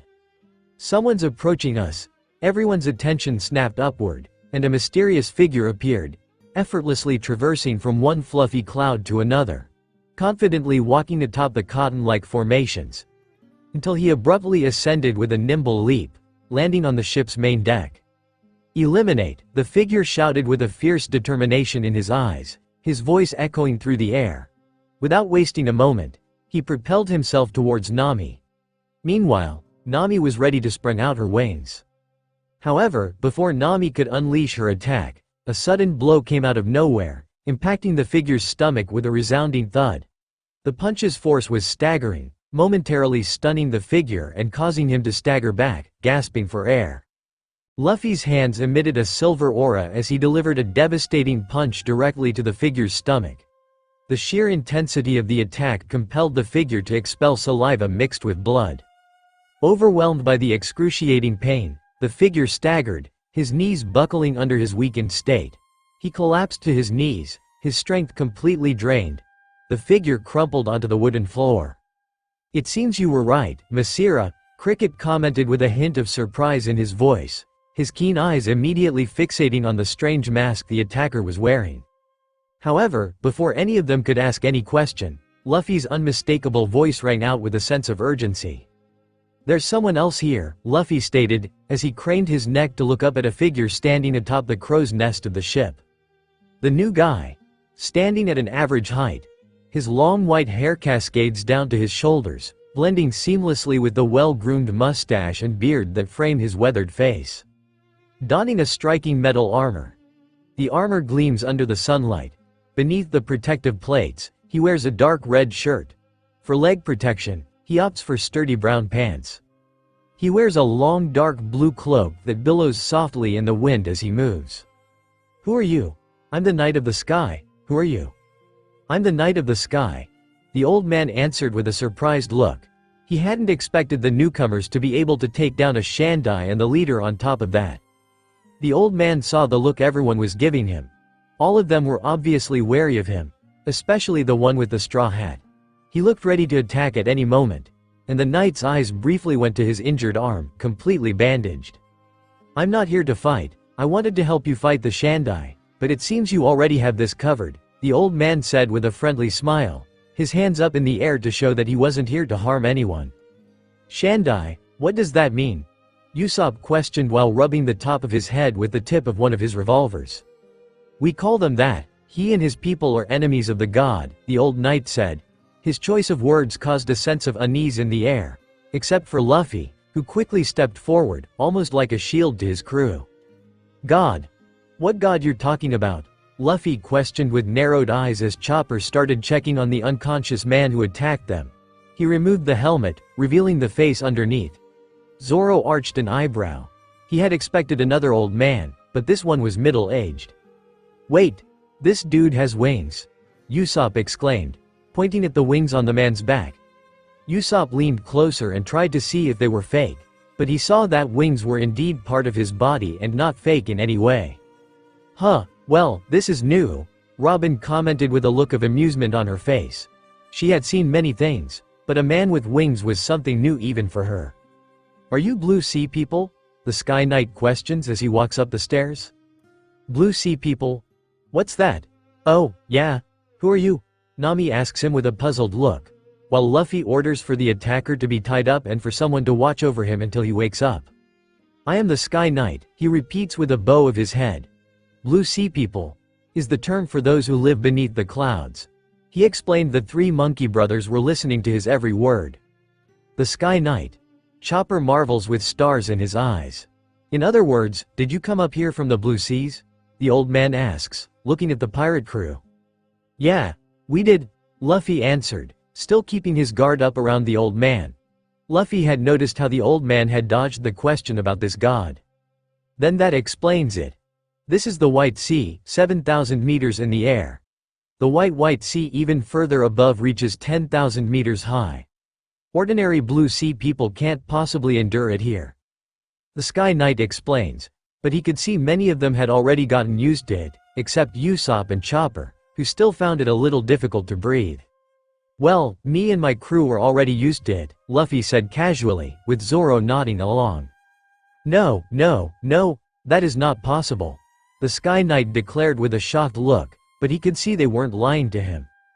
"Anyway, why was that guy speeding on top of the clouds?" Chopper questions after checking on the wounds of their attacker. The wounds visible with his eyes weren't much, but Chopper was concerned that his captain's fist had done more than just knock him unconscious. Now, hold on. I'm sure you have many questions, but let's talk business first," the Sky Knight says with a sudden look of greed in his eyes, something that caught the crew off guard. "Business?"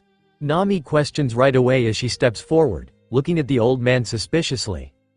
"I am a freelance soldier for hire. These seas are fraught with danger.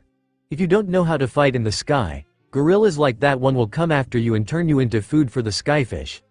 For a 5 million extol one whistle, I will help you," the old man explains, looking at them, but all he saw was confusion on the faces of everyone in the pirate crew.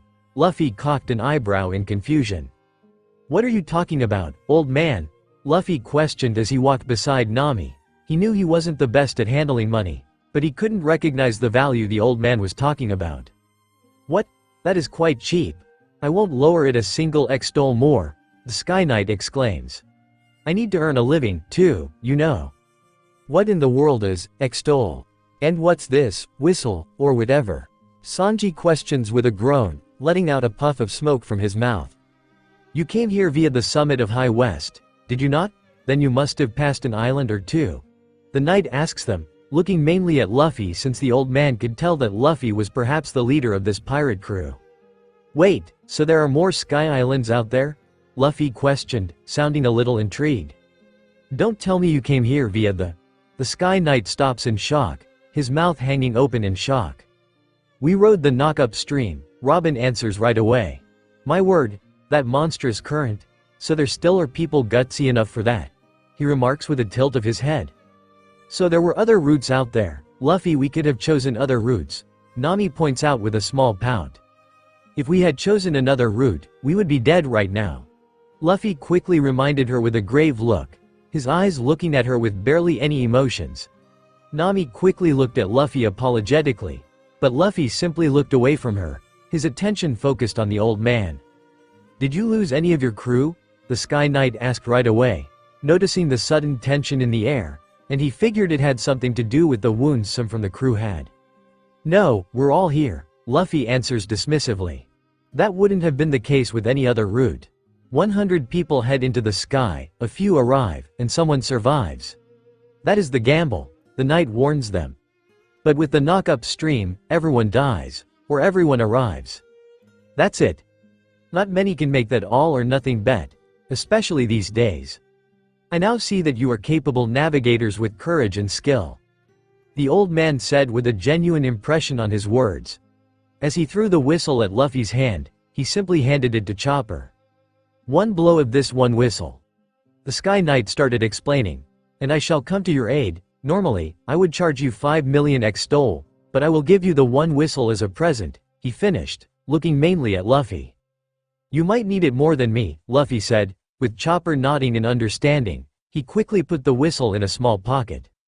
Wait, we still don't know your name, Nami exclaims. I am Gal Fall, the Sky Knight. And this is my partner, Pierre. He introduces himself. I forgot to mention it, but my partner Pierre. The strange-looking bird begins to transform, the bones cracking. Is a bird that ate a horse fruit and gained its powers. A bird? Sanji questions, finding the Sky Island very strange. In short, he becomes a horse with wings, namely. No way. Wow. A Pegasus? Nami marvels, with a look of awe on her face. Yes. A Pegasus, he replies, riding his bird horse that looks completely strange and disappointing. How? Unexciting, they all grumble. May luck be with you, warriors. He says goodbye and flies away. That was a weird thing it turned into. Sanji comments as he rubs the part under his chin with his index finger. Was there even a reason for it to transform? Nami questions with a tilt of her head. Good question. They agreed. In the end, he didn't tell us anything, Robin says. Yay, I was hoping he would bring up something about Jaya. Cricket grumbled while wondering if this journey would be fruitful. You're right. Nothing at all. Usopp agrees. Now we're back to square one, Sanji adds. How do we get up there? Zoro questions. Hey, look over there, Chopper suggests. What could that be? Robin asks, looking over. Isn't that a weird cloud? He asks. It also looks like a waterfall. She adds. Alright, it's decided. Let's check it out, Zoro declares, and they begin moving to wall. Wait. Stop. Stop. Nami orders with a shout. There are huge clouds in the way, Robin announces. What do we do? Chopper asks, looking around. They're floating in the sky ocean, so they can't be ocean, too. Sanji surmises. Then what kind of clouds are they? Usopp questions. If they were ordinary clouds, they'd keep moving forward. Nami pondered to herself before shouting. Hey! Find a route that the ship can take. Right, okay, hey, Luffy. There's something over here, Usopp announces, and Luffy rushes over to him. What is it? He asks as he runs over to Usopp. Hey, where are you going? Quit playing around, Nami shouts at them with anger and shark teeth in her mouth. A gate? Yeah, there's a big gate under that waterfall thingy, Luffy tells her as he slides back onto the ship. And Chopper tumbles down onto Usopp's head. There are man-made objects in a place like this, Sanji questions, finding this place more and more confusing. There could be anything in this ocean and it wouldn't be surprising. Robin tells him as they sail down a path around the waterfall toward the gate. We'll find out what it is after we get through here, Luffy exclaims. Left next, Chopper says. No, right? Usopp corrects him. It's to our left, Chopper snaps. No, our right, the sniper argues back. Alright. Looks like we're through, Nami declares, and the clouds part ways to reveal a golden star-shaped archway where the waterfall ends with the words, Heaven's Gate, on the top. And look, that waterfall-like cloud really was a waterfall, she beams. It's flowing over those different clouds from earlier. What's this now? Heaven's Gate, Usopp questions. That's unlucky, it sounds like we're on our way to die. You know, maybe we already are dead, Zoro muses jokingly. Ah, that would explain this weird world. Sanji joins in, scaring the sniper. Eep. We're dead, Chopper exclaims in fright. Get real, Nami snaps at them, hitting them over the head. What was that for? Usopp asks while rubbing his head in pain. Your jokes aren't funny, she snaps at them with bright golden eyes. Why did I get hit, too? Chopper cries, clinging to Chopper's leg. Look, over there, someone's coming out, Usopp exclaims, pointing at a small elderly woman with tiny wings pointing out the side of her back, holding something that keeps flashing towards them. Look, she has wings on her back, the little doctor exclaims. It's an angel, is that what angels are like? Zoro said with a raised eyebrow. She's like a pickled plum. Nami begins. I am Amazon, the Heaven's Gate inspector, the elderly woman introduces herself. Sightseeing? Or perhaps war? I guess it's kind of like sightseeing. Nami replies, feeling a little weird that the strange woman mentioned war so casually. We want to go to the Sky Island, they're past this gate, right? Luffy asks with authority in his voice. It doesn't matter either way. If you're going to the upper area, pay the entrance fee of 1 billion XTOL per person. That is the law, Amazon informs them with a bright smile on her face. Oh, 1 billion? Usopp exclaims, stepping back in shock. There's that XTOL stuff again, Sanji comments with a groan. How much is 1 billion XTOL in berries? The sniper tries to work out, looking at his hand. Whatever it is, 1 billion sounds really expensive, Chopper exclaims, looking at Nami, wondering if she has any money lying around. 1 billion per person. 12 billion for 12 people, Robin says with a small whistle. It's just to enter the country. Do countries usually charge that much just to enter? This old lady's trying to scam. Usopp grumbles, and Nami slaps her hand over his mouth. About the money. What if we kinda don't have it? Nami asked with an innocent look on her face. Zoro rolled his eyes at the witch. Everyone knew she hid all the money in the safe of the ship. You can pass, Amazon answers right away. Are you serious? Usopp exclaims in shock, same for Chopper. Luffy didn't really share their enthusiasm. Instead, he focused his haki on something. There's someone strong nearby. I wonder if that's the reason she's so casual about war. Luffy wondered, as he kept his guard up all the time. With the tip of his finger, he used his ability to send a small bolt of lightning even higher. They were here to rest for a few days, explore the place, and go back down, but Luffy knew this wouldn't end so swiftly. You don't have to pass, she adds. I am neither a gatekeeper nor a guard. I simply ask your intentions. We don't have money, but we're going through, old lady, Usopp shouts at the lady, who doesn't seem bothered at all. I see. The 12 of you, then? She asks them with the same casual smile that was a little creepy. Yeah. But how do we get to the Sky Island? Luffy's question was interrupted when large claws came out from the clouds below them, grabbing the ends of the broken wings of their ship and making the others scream in fright. What the? Something's here, the boys shout. The White Sea's famous express lobster. Amazon announces, and it speeds up the waterfall. It's moving, Usopp cries, clinging to the ship. It's a huge lobster, Chopper exclaims. Is it planning to go up the waterfall? Zoro shouts. Hold on tight, Nami exclaims. What speed? Sanji comments as they pick up more speed, and they can see a road to the top. What the heck? Zoro ponders. It's a cloud road that looks like a bell. Nami slipped and fell straight into Luffy's arm. The latter quickly used his ability around the ship, ensuring no one would fall off. It doesn't look like it was created spontaneously, Nami comments. There's no way this is spontaneous, Usopp cries as Zoro leans his foot on his head as the sniper bumps into him. But they keep going and get closer as light shines from the end of the cloud-made road. That's the exit. There's something written, Chopper exclaims and points to a golden sign that reads, Godland Skypia, Godland. God's land, Skypia? Robin gasps with wide eyes. It's not an exit, it's an entrance, Luffy claimed, standing in front of the ship with Nami. Right now, Luffy could feel the presence even more. Whoever they are, they will not harm my crew, Luffy thought, his left hand turning into a fist. Huh, strange, he murmured as he closed his eyes, focusing on what he was feeling. Little by little, it became more clear to him. From what he felt, there were 12 of them. None of them seemed that much strong, except one in particular.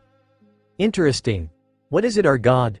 Satori questioned, who was standing nearby, noticing Enel's sudden change in demeanor. Enel didn't respond. Instead, he stood up, stretching his arms and legs, before grinning widely. It seems we have visitors, Satori. Check on something for me. One of them might cause trouble, Enel ordered as red lightning danced around his fingertips. Chapter 57, Luffy, the Enemy of God, Chapter 58, The Wings of Ra, Chapter 59, Straw Hats vs. God's Army, and Chapter 60, Love is the Death of Duty, Chapter 61, Back at the Sea, Chapter 62, Training and Pleasure, and Chapter 63, Aokiji, are already available for patrons. They break through the surface into another cloud sea and an island. An island? It must be the Sky Island, Luffy said with a somewhat wary voice, something quickly noticed by everyone. Hey, that sign, said Skypia. Robin gasped in awe. Vivi could see she looked genuinely in awe of what they were seeing. Vivi sighed, her mind going back to her home. Yeah, that's the same name as the one written on the map that Luffy found and written in Dakota's mother's logbook. Nami replies. That galleon that fell on us really did come here. They saw this scenery 200 long years ago. To think a place like this exists, Nijiko commented, knowing that 3 months ago, she was still in her home. Is this island made of fluffy clouds? The sniper questions, looking at their captain. It's fluffy, isn't it? Chopper grins. It's fluffy? Usopp smiles back in agreement. I'm gonna get change, Nami announces and rushes back to their room, followed by Nijiko and Vivi. Hey, Luffy. What about the anchor? Zoro asks. There isn't a seabed around here, right? I'm not sure if it will help, but throw it just to be sure, Luffy ordered as he winced slightly as he jumped overboard, landing on the cloud. His right arm burned, but Luffy refused to let a stupid arm get in the way of his crew enjoying this new place. You alright, Captain? Robin questioned from behind Luffy. He gave her a smile of reassurance, but Robin could tell it wasn't a sincere one. I'm fine. Shanks and my grandpa made me go through a lot worse. We are pirates. Wounds on the journey are expected, Luffy answered dismissively, with precise determination in his eyes. Robin looked pleased to hear that. She was surprised too. She knew many people wouldn't be able to keep moving forward. A wound like what Luffy had received was a very dangerous one. Luffy watched as Usopp, Chopper, and Nijiko were playing with one another. Usopp tried to get a handful of clouds, thinking it was similar to snow, but as he pulled up his arms, there was no cloud in his hands, while Chopper was busy rolling around it with a wide grin on his face. I need to get much stronger, Luffy thought, knowing he needed to achieve new heights of strength. A way to improve his abilities. Luffy already had a few ideas on how he could use electricity and air to improve himself and use the sword. Luffy thought of a way to use his lightning blade with air. Still, this scenery is amazing, Zoro comments as he looks at the view. If he didn't know any better, Zoro would think they were in paradise. It's like something out of a dream. Yeah, it sure is, Sanji agrees. And look at how they're getting all carried away. They're hopeless. He lightly judges them, takes off his shoes, and places them down before jumping off the side. Yahoo! So are you, he snaps. Ow, ow, ow, sorry, I said, sorry, Nami cries as she comes out with the south bird pecking her head. We brought the south bird with us, didn't we? We forgot to let him go. It looks like there are people living here, so he'll probably be able to survive without their help. If he tries hard, he can go down to the ground. He's a bird, after all. Vivi assures her as they watch the south bird disappear. Oh, hey, what about the anchor? Cricket asks as he and his brothers look at the place with wonder. It hit bottom. It looks like those fluffy clouds are the base of this island. Zoro tells everyone. Luffy nods as he walks towards the weird place. That means that the island is floating on the sea, Shoju replies as he walks over. I wonder if an island can actually stay in the same place without being washed away. Well, all we can do is take things as they appear. Actually, this is all hard to believe. But, in any case, it's a fact that this sky island's here, Nami tells her and jumps off the ship into the water. See, she laughs. I felt it with my body, so there's no reason to doubt. The smell of adventure. Huh? She questions, looking out to the shore. I've never thought of sailing or going ashore as an adventure. Then, finally, she jumped off the ship, leaving them. But why do I get wet in a sea of clouds? Zoro asks as they walk out of the cloudy sea. It's still made of water, Vivi tells him, tying the strings tighter on her white bikini top that matches her shorts with blue palm leaves. Oh, good timing, he says, picking something up to dry his feet, and it makes a strange noise. He picks it up to see a small fox-type creature. Hello, there, Vivi smiles as he drops it, and it lands on the beach. Sorry, he apologies. Huh? What the hell is this? A fox? It looks like it, Vivi muses when the sound of a harp string cuts through the air. What's that sound? Luffy asks as he sits in one of the trees, looking at a strange-looking fruit. Hey, there's someone, over there, Zoro says, pointing to the figure standing on one of the rocks. That gorilla again? Usopp questions as he hides behind some leaves. The whistle? Where's the whistle? Chopper cries as he hides. No, hold on. That's not a gorilla. That's an angel, Sanji announces in awe. An angel? Usopp repeats, and looking at the woman, Vivi can agree as she beautifully plays the harp and looks over at them with innocence. Vivi had to admit the woman was beautiful. Hesso, she greets them. Hesso? They all question, never hearing the greeting before. Did she just say Hesso, like belly button? Usopp questions. Yeah. Nami nods.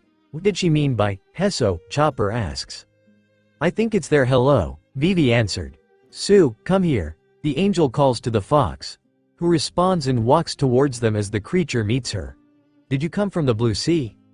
Yeah, we flew up here from below, Luffy answers. Do you live here? Yes, I'm a resident here, she answers. Welcome to Skypia's Angel Beach. Would you like to drink what's inside? She asks their captain. Yeah. He hands over the strange-looking fruit. Akonish's skin is hard like iron, so you can't bite it, she explains and turns it upside down, getting out a knife. You cut it at the bottom, she demonstrates, placing a straw inside and handing it back over. Here you go. Thank you, Luffy said after taking a large sip from inside. What? It's that good. Let me try it, too. Usopp demands, and Luffy hands it over, the sniper taking a sip. Yum. My name is Konus. This is Sue, a cloud fox, she introduces herself and the creature in her arms. If there is any way that I can be of help, please let me know. Well, you see. Your gaze is setting my heart on fire. Sanji tries flirting with her, but Nami pulls on his ear, making him yelp in pain. Move it, Nami orders, pulling him away. There are lots of things that we'd like to know. To us, this place is filled with mysteries. Okay. Please ask me anything, Konus replies. I'm sorry, but is this the only place around here? Cricket questioned, looking at the girl who, for a brief moment, had a look of fear in her eyes, but she quickly masked it with the same innocent smile. Yes, hey, something's coming, Zoro suddenly interrupted, pointing at a man riding a vehicle that seemed to be riding on top of the clouds. Oh, that's my father, she informs them, completely forgetting about the question that Cricket asked. Something Cricket and Luffy noticed right away. Konus-san, Hesso, her father greets her as he comes closer. Yes, Hesso, father, the girl shouts back to him. Hey, what are you guys saying? Usopp questions while rubbing the top of his head in confusion. What's that thing that he's riding on? Nami asks with intrigue, pointing at the vehicle. Oh, are you talking about the waiver? Conus asks her with the same innocent grin on her face. Luffy couldn't helping was off. Waiver. Their navigator marvels. I'm sorry.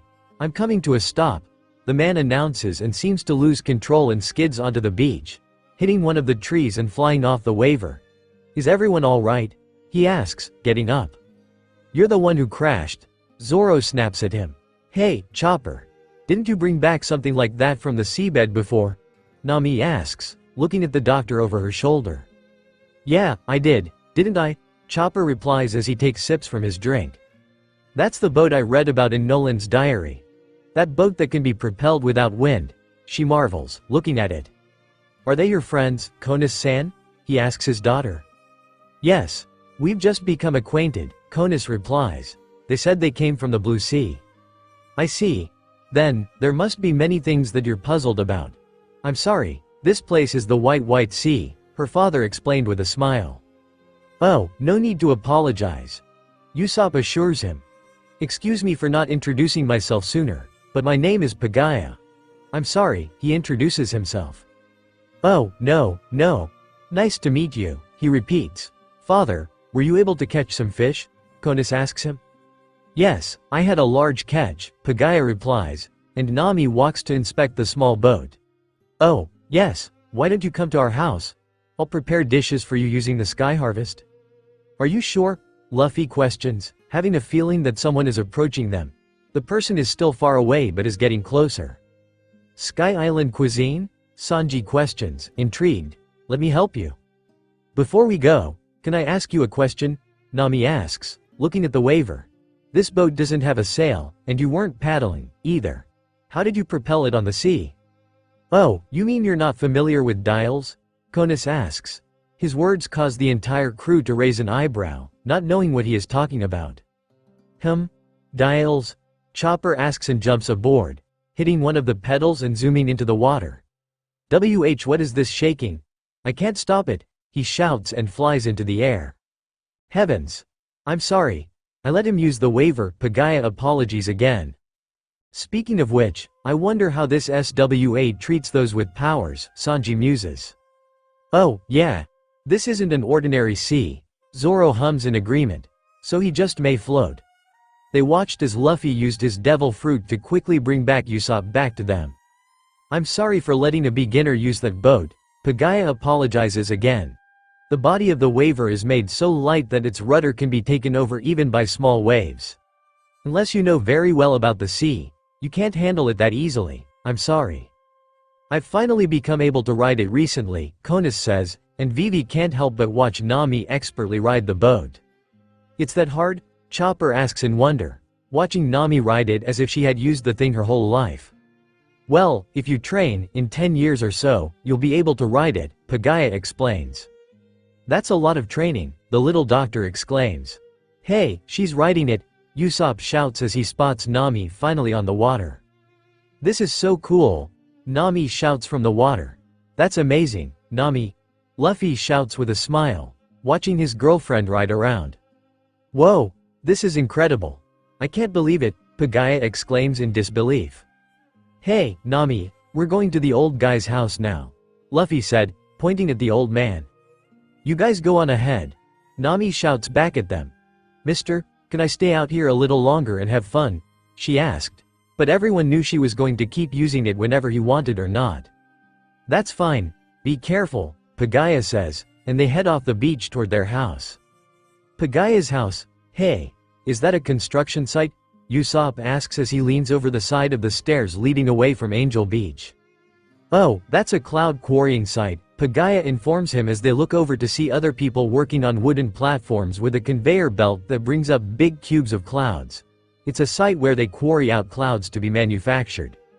You can cut clouds? Zoro asks, feeling completely confused about the strange place. Luffy couldn't stop but feel that someone was getting closer to them. You took the Milky Road to get to the White Sea, right? He asks, looking at them over his shoulder. Milky Road? Oh, you mean that winding sea path? Vivi asks.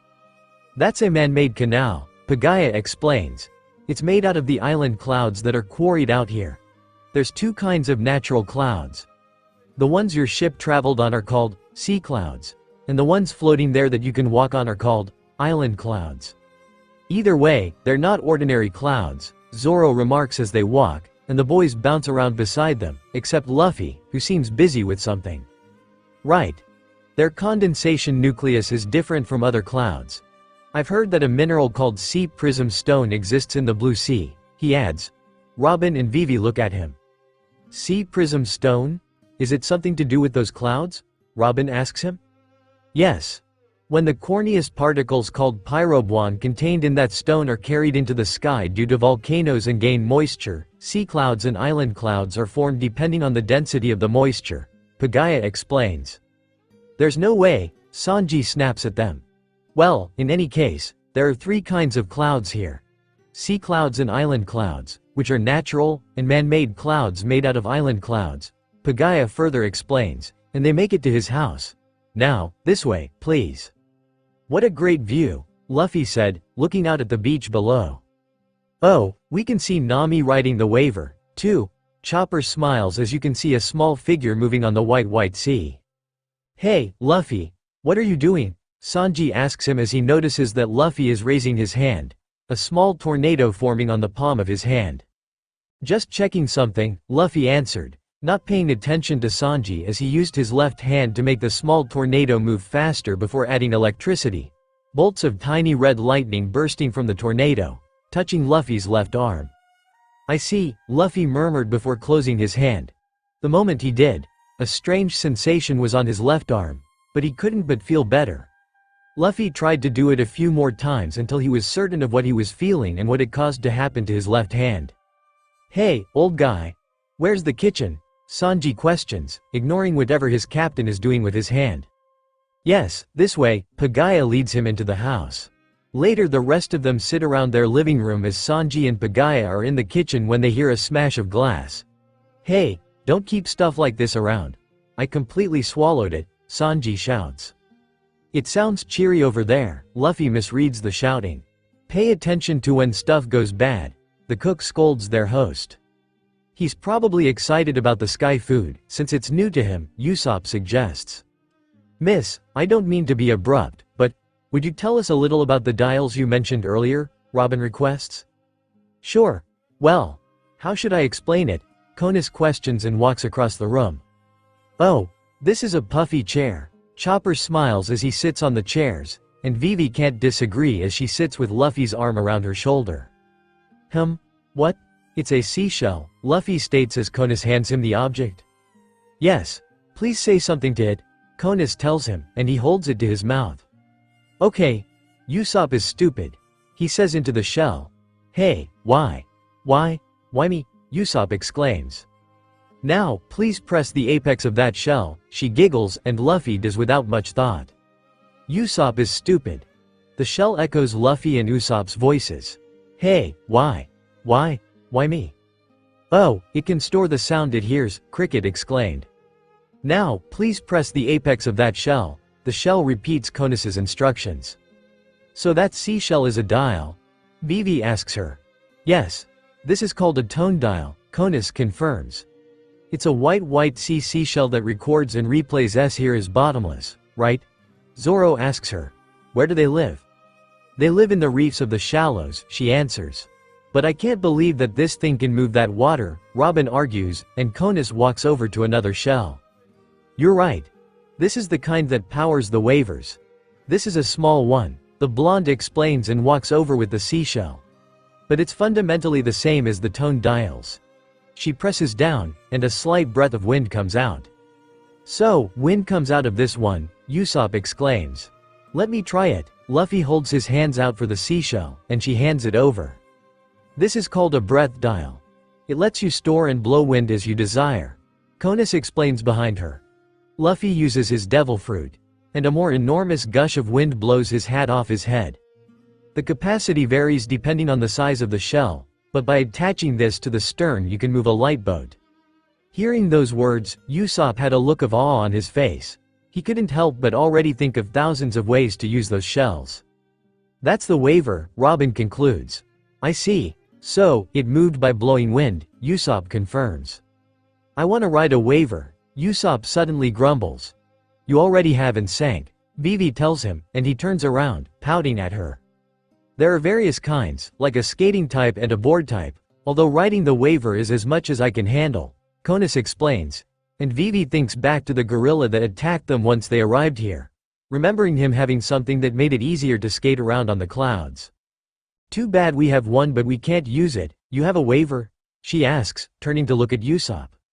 Yeah, we happened to come across a beat-up one, Usopp explains. Well, to start with, it's 200 years old. There's no way it works. We don't know that, she replies, making Luffy stop whining. Dials have always been made from the shells of dead shellfish. So, unless the shell itself is damaged, they work semi-permanently. Sounds like other kinds of dials exist as well, huh? Is this one of them, too? Robin asks, pointing to the shell on the table before them. Yes. It's a lamp dial, Konis explains as she walks over, tapping the top, and the shell lights up. Whoa! The seashell lit up. Chopper cheers. In addition, there are flame dials that store flames, flavor dials that store fragrance, vision dials that store videos, and so on, she explains. People in the sky couldn't live without these, the blonde angel adds. Now, the food is ready, Sanji announces as he brings out the food. It's a hearty sky seafood course with Sky Island fruits. Amazing, Chopper beams, and they begin to dig into the food. This lobster, how can I express its taste? Usopp exclaims as he eats more of the food that Sanji has served them. Hey, where did Nami-san go? Sanji asks as he walks out onto the balcony for a smoke. I can feel her, she's a bit far right now, Luffy explained as he ate more of the food that Sanji had brought them. Robin, sitting beside him, tried to feed him, but Luffy quickly shook his head. He didn't need help to do something as simple as eating food. Father, I wonder if she's alright, Konis asked worriedly. Why wouldn't she be alright? Luffy questions right away as he stops eating the food and looks directly at her. Here in Skypia, there's a place that we're never to step foot in no matter what. That place is next to this island, so if you travel a bit by waiver, you can get there. She explains with such fear in her eyes. What's the deal with that place? Cricket asks right away, with a gleam in his eyes. It's sacred ground, Konis answers. Sacred ground, Robin repeats. We call that place Upper Yard, the land where God lives. She adds, gulping slightly. This caused Luffy to narrow his eyes, remembering the guy he knocked down when they arrived. God? You mean that God lives on the Sky Island? Chopper asks her with a look of bewilderment. Yes. Since Skypia is God's land, it's ruled by the almighty God Enel. She explains more, her face pale as she did. The almighty God? Sanji repeats. God Enel knows everything in this world, Konis informs them, and Vivi can't help but think it may be something not godlike. Everything? Usopp asks, and she nods her head in confirmation. He's also watching us all the time, she adds. All the time? He asks, getting to his feet. Now, too? Luffy asked her as he stood up. While cracking his neck, it seemed the visitor was getting closer. Of course, Konis answers. It must be observation haki, but if he can really feel us from that land, his observation haki might be an advanced form. I doubt he is an actual god. Luffy explained. His words earned a look of confusion from the two sky people, but the girl looked afraid of what Luffy just said. Humph, God, huh? Zoro muses. You don't believe in God? The little reindeer asks the swordsman. I don't know. Whether or not God exists doesn't matter to me. I couldn't care less from the beginning. Zoro answered with a shrug. He never really thought of a god, he simply didn't care. So, have you seen that god who lives in Upper Yard, Konis-san? Sanji asks her, trying to divert the conversation. No, God forbid. We cannot step foot in Upper Yard. Never. Konis denies it and looks down at her hands in her lap. The sacred ground, Upper Yard, is forbidden. Cricket couldn't help but have a look of realization in his eyes. Wait, this land is forbidden, and apparently, a god lives there. It must be the Golden City, it must be it, Cricket thought, completely convinced. Perhaps the knock-up stream had caused the island to be thrown in the sky. All he needed to do was get there as soon as possible. He would finally prove that Noland was no liar. Cricket wondered if he could sneak there with his two brothers during the night. He didn't understand what observation hockey was, but he was convinced that if he was stealthy enough, he could sneak onto this forbidden land and search for the Gold City. Well, she said the magic words, Vivi grumbled, seeing the sparkle in their captain's eyes. I see. A place that we're not allowed to go no matter what, huh? Luffy questions and the others notice. Ah, your eyes. Usopp gasps, grabbing him by his vest and shaking him as if that will stop him. What are you thinking about right now? Listen good, never step foot in. Means you're absolutely not supposed to go there, Luffy. You realize you're hyping it up for the dummy, right? Vivi asked him. Oh, I see. So there's a place that we're not supposed to go. I see. A place that we're absolutely not supposed to go, huh? Luffy keeps saying with a growing smirk. He's definitely planning to go there, the others grumble, knowing their captain. But if he's God, wouldn't he forgive you even if you go someplace you're not supposed to? He's nice, right? Luffy asks, but he feels he already knows the answer, especially with how scared the girl looks. Well, but breaking God's rules is blasphemous, so. Konas warns him, but he doesn't really care. I see. Well, I guess it doesn't matter either way, Luffy replies, taking a big bite of his food. So, what happens if someone goes into that forbidden upper yard? Robin asks, already thinking of exploring and perhaps finding something valuable. That's, she replies but stops, closing her own mouth with her hand, her eyes widened in fear. That's, Zoro repeats. The person cannot come back alive. Everyone believes so, Pagaya finishes for his daughter. I am worried about Nami-san, Sanji confesses. I hope she isn't near upper yard. Someone is near our ship. Luffy suddenly said very seriously. All the goofiness disappeared like flipping a switch, and before they could ask him anything else, Luffy disappeared, turning into a bolt of lightning that flew through the open window. Captain, going merry. This ship is almost a wreck. Who would ever use it? Questioned a man to himself, his eyes scrutinizing the vessel from up close. Detail. Evident signs of deterioration became painfully clear, cracks snaking across the ship's weathered hull, weak and fragile-looking wooden boards threatening to give way, and patches of bare, worn-down paint that had been completely stripped off. These unmistakable indicators of its dilapidated state left no doubt in the man's mind that this ship had seen better days and was far from seaworthy. The man was a round-shaped man with fair skin and long, dark red hair. He is clad in a white, full-body jumpsuit, which has a vertical line of golden rings that run from front to back, an orange hat similar in style to a Capello Romano, orange gloves, shoes, and large, yellow sunglasses that completely obscure his eyes. In addition, he carries a large, striped cane, and he has a small white wings on his back. Just some idiots, wonder why God Enel is even bothering with them. He asked himself. Lost in thought, the man's gaze shifted towards the main deck, his eyes locking onto the door that connected to the lower level.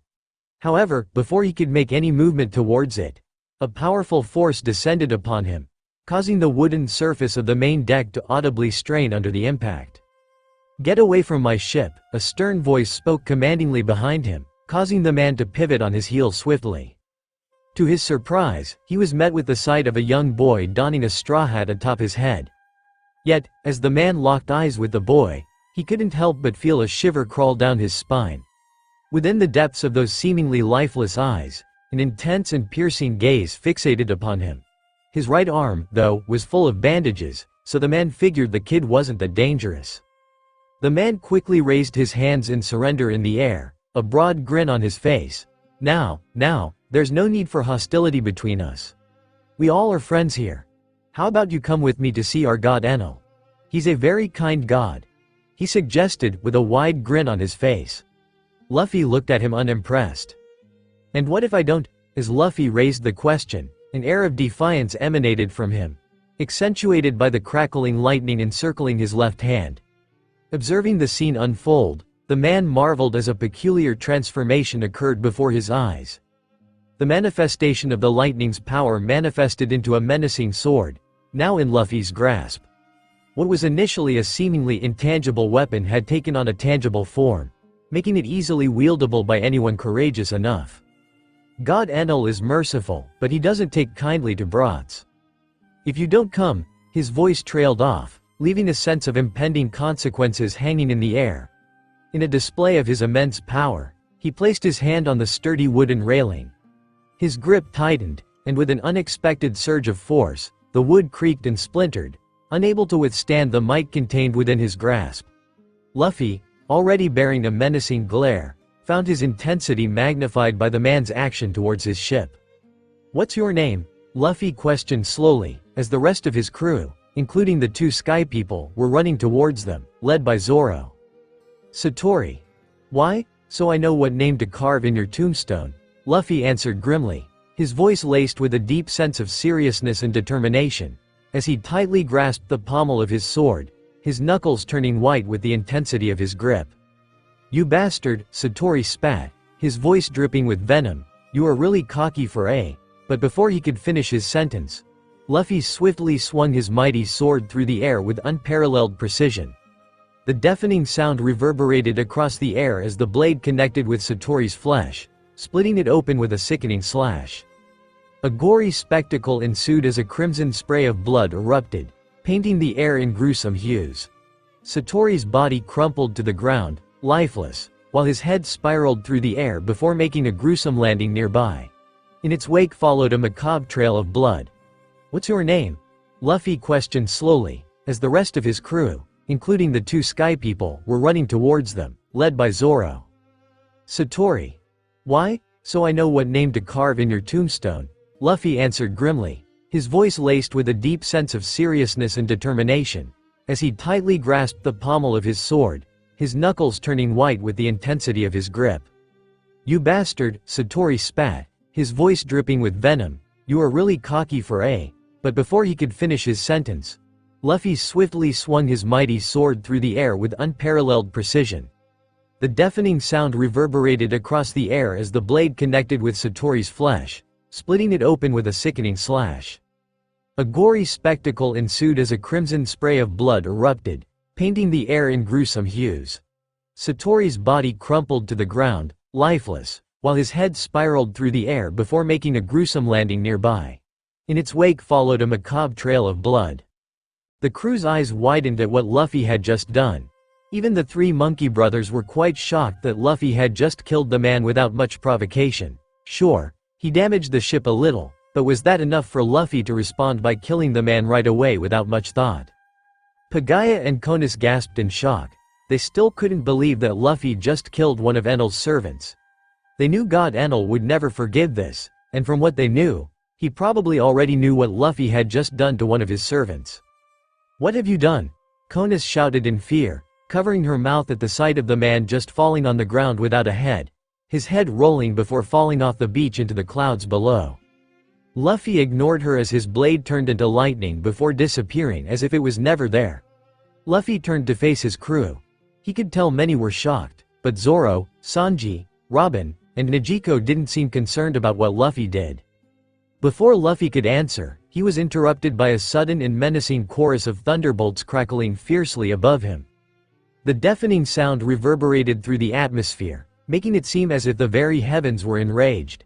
The bolts of electricity struck perilously close to Luffy and his companions, with one particularly powerful bolt striking the ground near Zoro. Upon impact, the sheer force of the lightning caused the sand beneath their feet to instantly transform into solid, shimmering glass. The resounding thunderbolts continued to echo relentlessly. In the midst of the chaos, Konis huddled close to her father. She watched in fear as he positioned himself in front of her, prepared to shield his beloved daughter with his very own body. Luffy kept paying attention to each thunderbolt. Many were there just to intimidate them, but he saw one in particular. Its direction was straight downward. As the raging storm reached its peak, a colossal bolt of lightning, crackling with electric intensity, descended from the heavens with unimaginable speed, its blinding velocity rendering it invisible to the naked eye. Luffy could see who the target of that bolt of lightning was.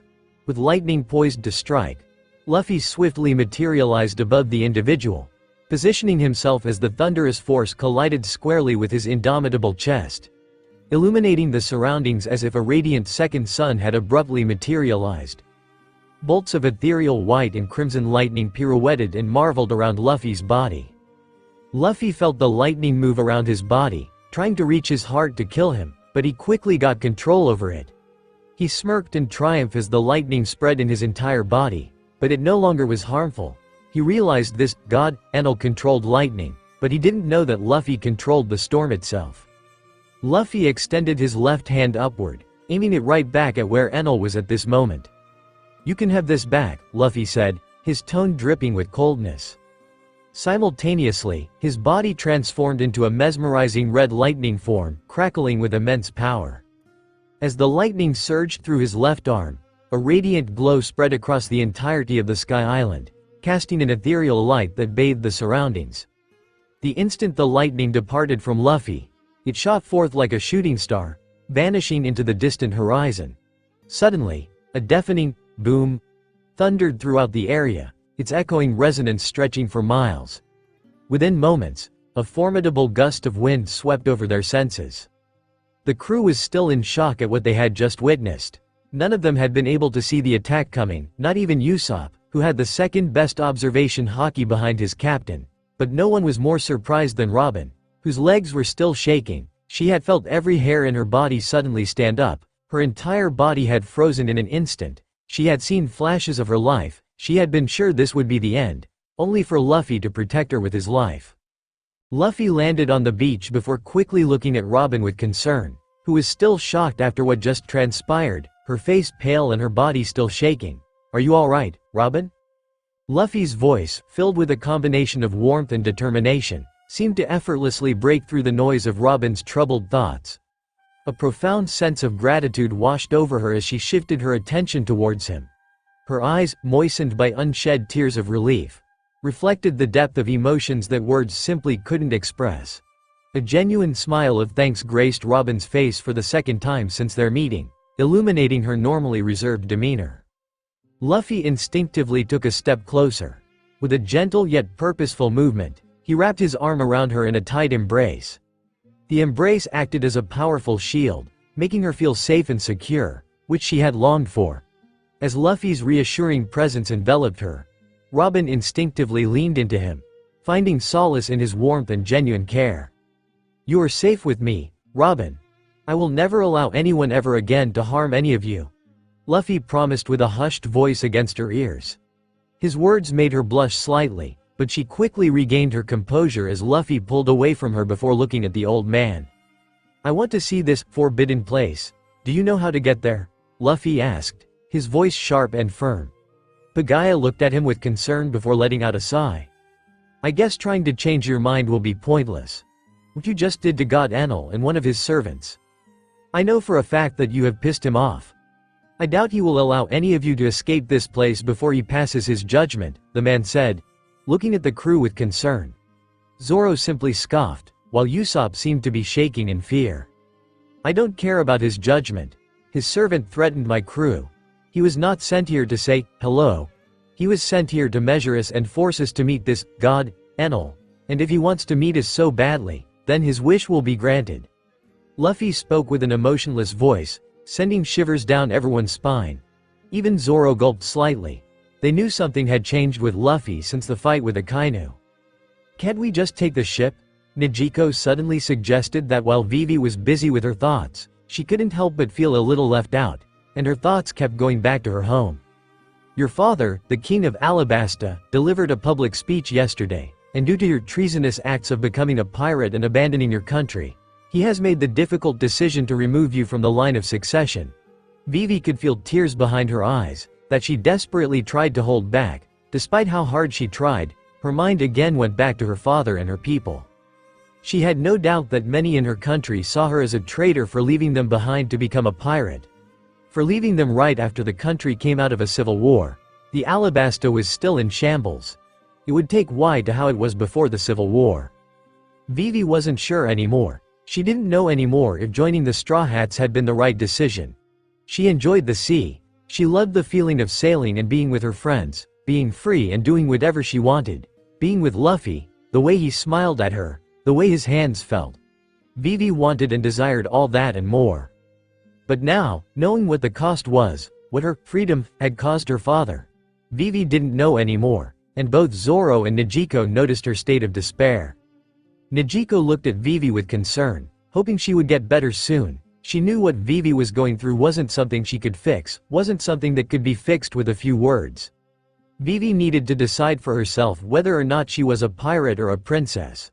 On the other hand, Zoro looked at Vivi with disappointment and didn't even try to hide it. "Ah, I'm sorry. There's a headwind right now. With this wind, going to upper yard will take quite long. I'm sorry," Pagaya announces, his finger in the air. "What?" he shouts. "Quite long," Usopp shrieks. "If this ship moved using dial energy, it wouldn't take that long. I'm sorry," Pagaya explains. "How long do you mean by quite long?" Sanji asks him. "I don't know. Only the wind knows," the old man replies. "I see. Quite long, huh?" Usopp questions. "I'd very much like to go, since I'm worried about Nami. Even I, Usopp-sama, the hero, can't control the wind." "Old guy, isn't there any other way to get there quicker?" Luffy asks him as he pulls out the waver they had found. "So, this is your old waver. This is really old," Pagaya remarks as he inspects the beaten-down waver. "We found it in the sea in the world below," Usopp explains. "Would you like me to take a look? If it can be fixed, I'll fix it for you," he replies with a little smile while his daughter still looks at Luffy with concern. "You can fix it, old guy?" Luffy asks him. "I'm a dial ship engineer," Pagaya confesses. "Well, Usopp, look at this," Chopper exclaims as he finishes his Cloudman. "Mine's finished, too," Usopp declares, looking at his cloud figures of the rest of them. "Check out that art. Don't they look just like us?" "That's amazing," the little doctor exclaims. "Just how does that look like us?" Sanji growls, kicking the sniper in the head and destroying Usopp's figurines. "This is what I think. If your art, while Nami-san could be in danger, you're fooling around." "Stop it, how dare you," Usopp cries as he clings to Sanji's other leg. "Take this, and this," the cook snaps as he stamps on the remains of the cloud figures. "Don't take it out on my art," he cries like a baby. "Can it be fixed?" Luffy asks Pagaya, ignoring his chef and sniper bickering like little kids. "I'm sorry, but I can't say much until I investigate it more," the old man replies, but Luffy knows people are approaching them. Even Usopp starts noticing them as their footsteps get louder. "Who are they?" Luffy asks with a look of caution in his eyes, and they all look to the stairs to see a group of men marching towards them. "You, suspicious ship over there, hold it," one of the men shouts down to them. "Who are they?" he questions. Nijiko leans over the ship's side, watching the men crawl across the beach towards them. Luffy couldn't help but find their way of walking, or in this case, crawling a little weird. "Why the heck are they crawling?" Sanji questions, looking completely dumbfounded. Even Zoro, for someone who didn't show much emotion, even he looked genuinely surprised. "I don't know," Usopp replies. "They're probably weirdos." "What? So those are weirdos?" Chopper gasps as he decides to hide behind Zoro's foot. "Everyone, halt!" the man at the front orders, and they get to their feet. "Hesso!" the men greet the others. "Hesso," Konus replies. "Why, Hesso?" Pagaya replies. "What are you guys saying?" Luffy questions as he steps in front of his crew. Little bolts of lightning and wind dancing around his good arm. "Who are they?" Zoro asks, looking at the old man in confusion. "Usopp said they're weirdos," Chopper replies. "So you're the 8 illegal entrants who came from the Blue Sea," the leader shouts. "What?" they shouted. "I'll humbly bring heaven's judgment upon you." "Illegal entrants?" Pagaya gasps with his daughter, Konus, but Luffy stares at them blankly. Illegal entry? What's that?" Luffy asks them, looking at the Kind family. Is that right?" he stutters, looking at the captain, shocked. "There's no use making excuses," the leader announces, fishing out some photos from his cape, since Amazon, the inspector at Heaven's Gate, sent us pictures taken by a vision dial. "Oh, no, that can't be true," the kind man exclaims, trying to argue with the soldiers. "Isn't that some sort of a mistake, Captain McKinley? They're not bad people like you say." "What do you mean by illegal entry?" Sanji asks, looking at the soldiers wearily. He didn't know if they were supposed to be the marine version of the Sky Island. "Was the entrance fee 1 billion XDOL per person? It's true we didn't pay that," Robin explains, as she quickly figured out what they were talking about, but she noticed something right away. The body of Enel's servant was no longer lying there. She quickly realized that Luffy must have thrown it over the beach. The only thing left from him was the fresh blood on the sand. But that old lady said we could still pass without paying, didn't she? Usopp questions. Yes, she did. Chopper agrees. It's true. There should be some type of better explanation when you get here. It's no use. Please stop making excuses and admit it. Captain McKinley remarks. However, there's no need to get panicked yet.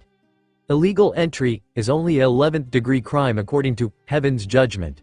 Once you accept your punishment, you can become legal tourists on the spot. Oh, you should have said so sooner. I still don't like it, but just what is this punishment? Sanji questions. It's simple. He replies. Please pay 10 times the entrance fee. If you pay right now, we'll humbly write off your crime. 10 billion XTOL per person, in other words, 90 billion XTOL for all 9 of you. 90 billion XTOL. Usopp stutters. So how much is 1 XTOL in berries? Berry. That's the currency in the Blue Sea, right? The captain questions. 10,000 XTOL is 1 berry. 10,000 XTOL is 1 berry. 1, 10, 100, 1,000, 10,000, 100,000, million. The sniper tries counting on his fingers. Ah, how much would that be? Then, 90 billion XTOL is 9 million berries.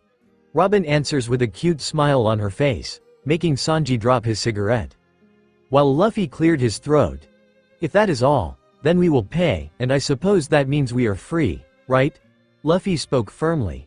The captain of the strange marines couldn't help but gulp. Luffy's look made him sweat, but he quickly cleared his throat as his eyes landed on the ship. Actually, it is not enough. You have anchored here without permission, you have to come with us. The captain didn't notice that Luffy was now glaring at them. At all of them. And the wind around his feet was getting stronger and faster. Anything else? Yes, you have spent more than an hour here.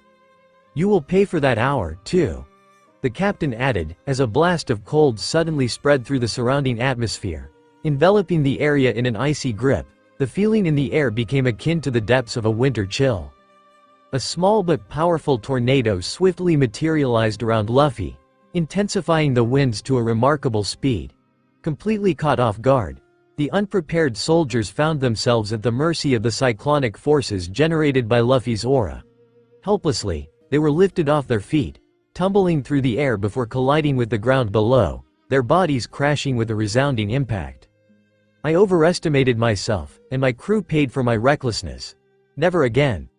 Luffy murmured under his breath as the tornado got the captain was the only one left. But the only reason why he wasn't blown away yet was because Luffy wanted to say something. The wind increased its speed, and Luffy's feet slowly lifted off from the ground, something that made his crew gasp in awe, especially the Sky People. Your precious God is next, Luffy said with a threatening look as the captain was blown away before falling down, the fall knocking him unconscious. Luffy's tornado slowly disappeared, and as his feet landed back on the ground, he was no longer floating. But he quickly noticed something new about his devil fruit, something Shanks either didn't know or didn't tell him. He could feel the way his body was reacting. It wasn't finished yet, but Luffy was certain he could reach the next level soon. Storm fruit and the second gear allowed me to increase my power by using my lightning and the wind. Luffy's thoughts trailed off, now realizing why his fruit was different, as the first genuine smile formed on his lips since his fight with Akainu. But this smile wasn't one of joy. He turned to face his crew, but before he could tell them that they needed to go to whatever this God lives, they all heard the sound of the door opening nearby, and everyone turned to face someone who walked out of their ship, stepping into the main deck. He was the same man Luffy had knocked unconscious when he attacked them after they arrived on Sky Island. He was a tall, muscular man who sported a pair of little wings on his back. He's covered by various tribal tattoos across his left shoulder and the left side of his face. He has long dark brown hair arranged in a mohawk that follows into a segmented braid that goes slightly past his waist, and he has little spherical earrings. He was wearing a grass skirt with a rope belt decorated with 3 small ornaments that looked like fangs or claws around his waist. So you are finally awake? Luffy asked with a hint of caution, wondering if the man would try to attack them again, but instead, he said something Luffy didn't expect as he turned to face Luffy specifically. You want to kill Enel? Well, I want to help you.